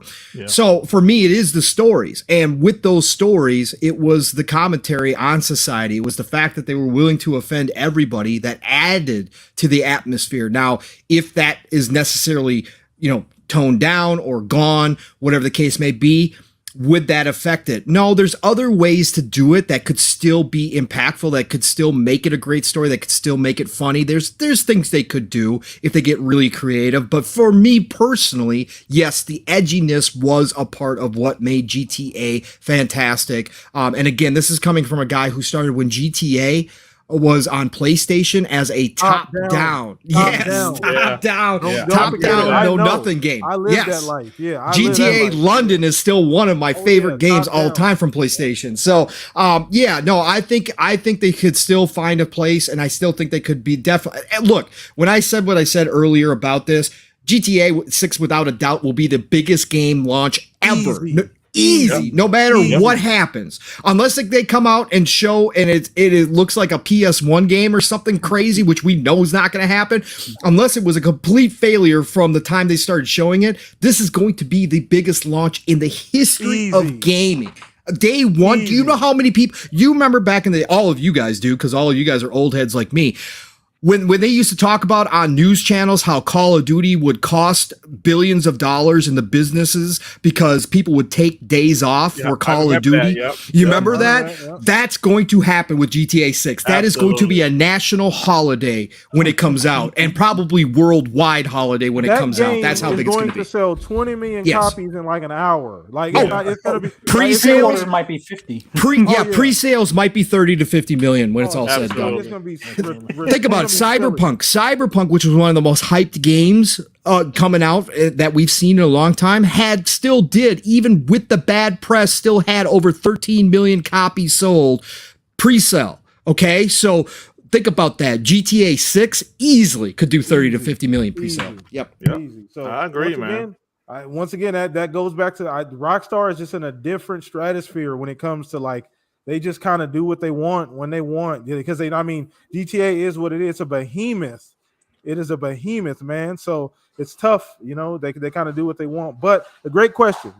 So I think we're going to wrap the show up with that one, man. But once again, this show was fucking legendary. Shout out to all the champs that came through in the chat. Forsaken, some of the new people I saw in here, Focus and Zinc. Appreciate you guys hanging out every single week. We had a phenomenal guest. I will let him get to his commentary here in a second, but I do want to say appreciate you, Dirk, for coming and hanging out with us, man. You guys do me a favor, as I always ask.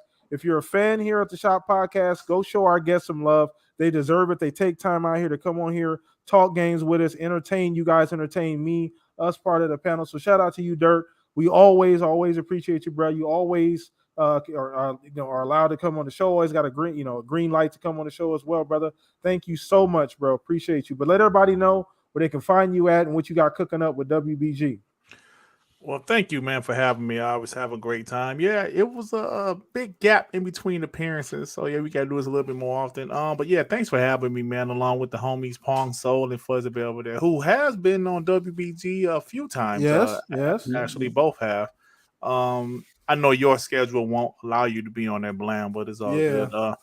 But yeah, thanks for the invite, and check out my channel, Dirt Griggly. My podcast is on Monday evenings at 6:30 p.m. Eastern Standard Time. Yes, we talk a lot of shit. We have a lot of fun, and that's what we do. I also do my normal little videos, maybe 2 to 3 a week. It depends on the topics. And I'm also on my boy Sean 786 channel on Fridays at it's usually 1 p.m. Eastern Time because he's in the UK and he's a 5-hour difference.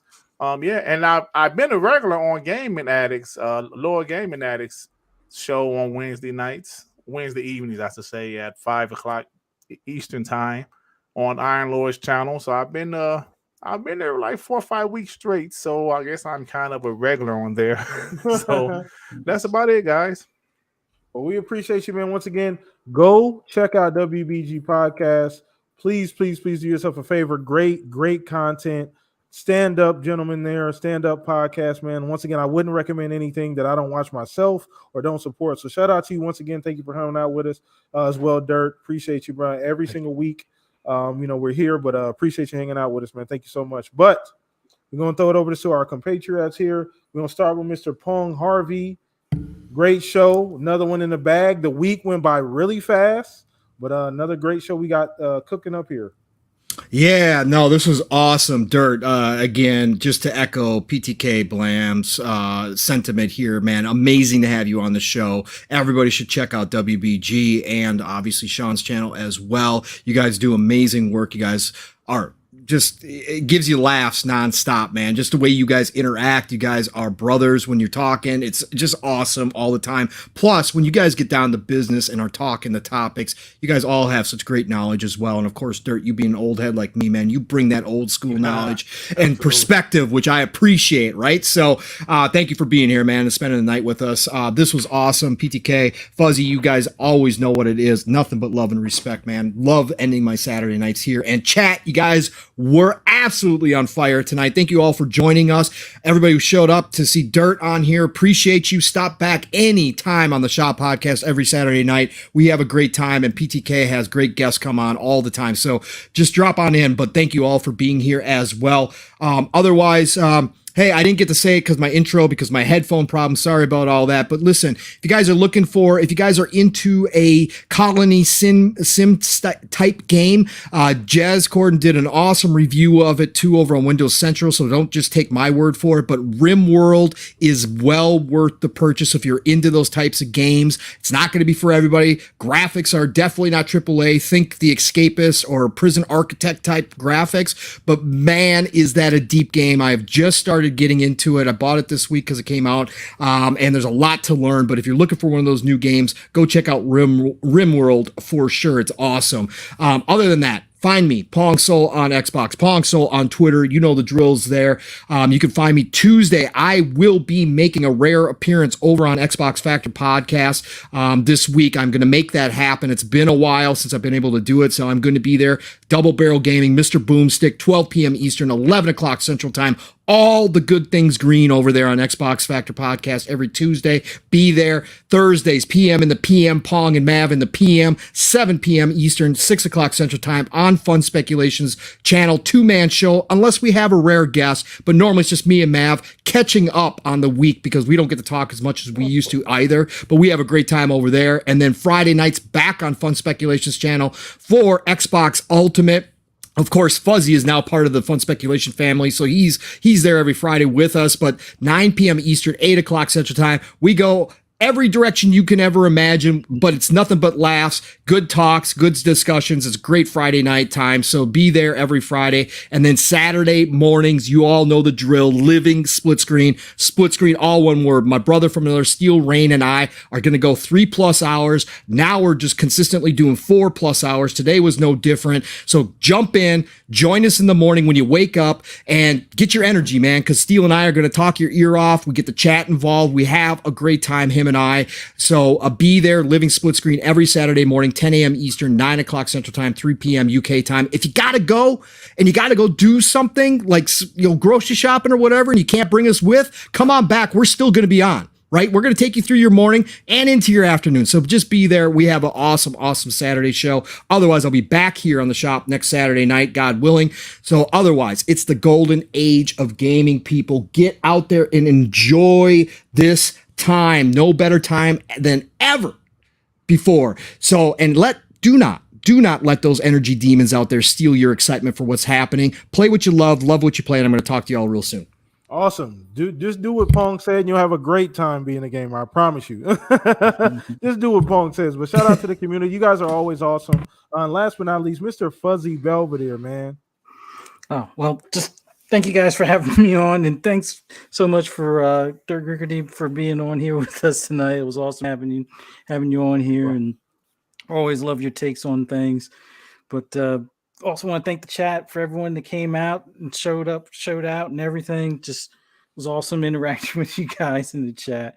But for anybody that wants to hear my ramblings on anything gaming related, just follow me on Twitter at @fuzzy_Belvedere or my YouTube channel @fuzzy_Belvedere for racing news and replays for right now. But man, it was awesome tonight being on here with you guys. Love to do it. Can't wait until next Saturday.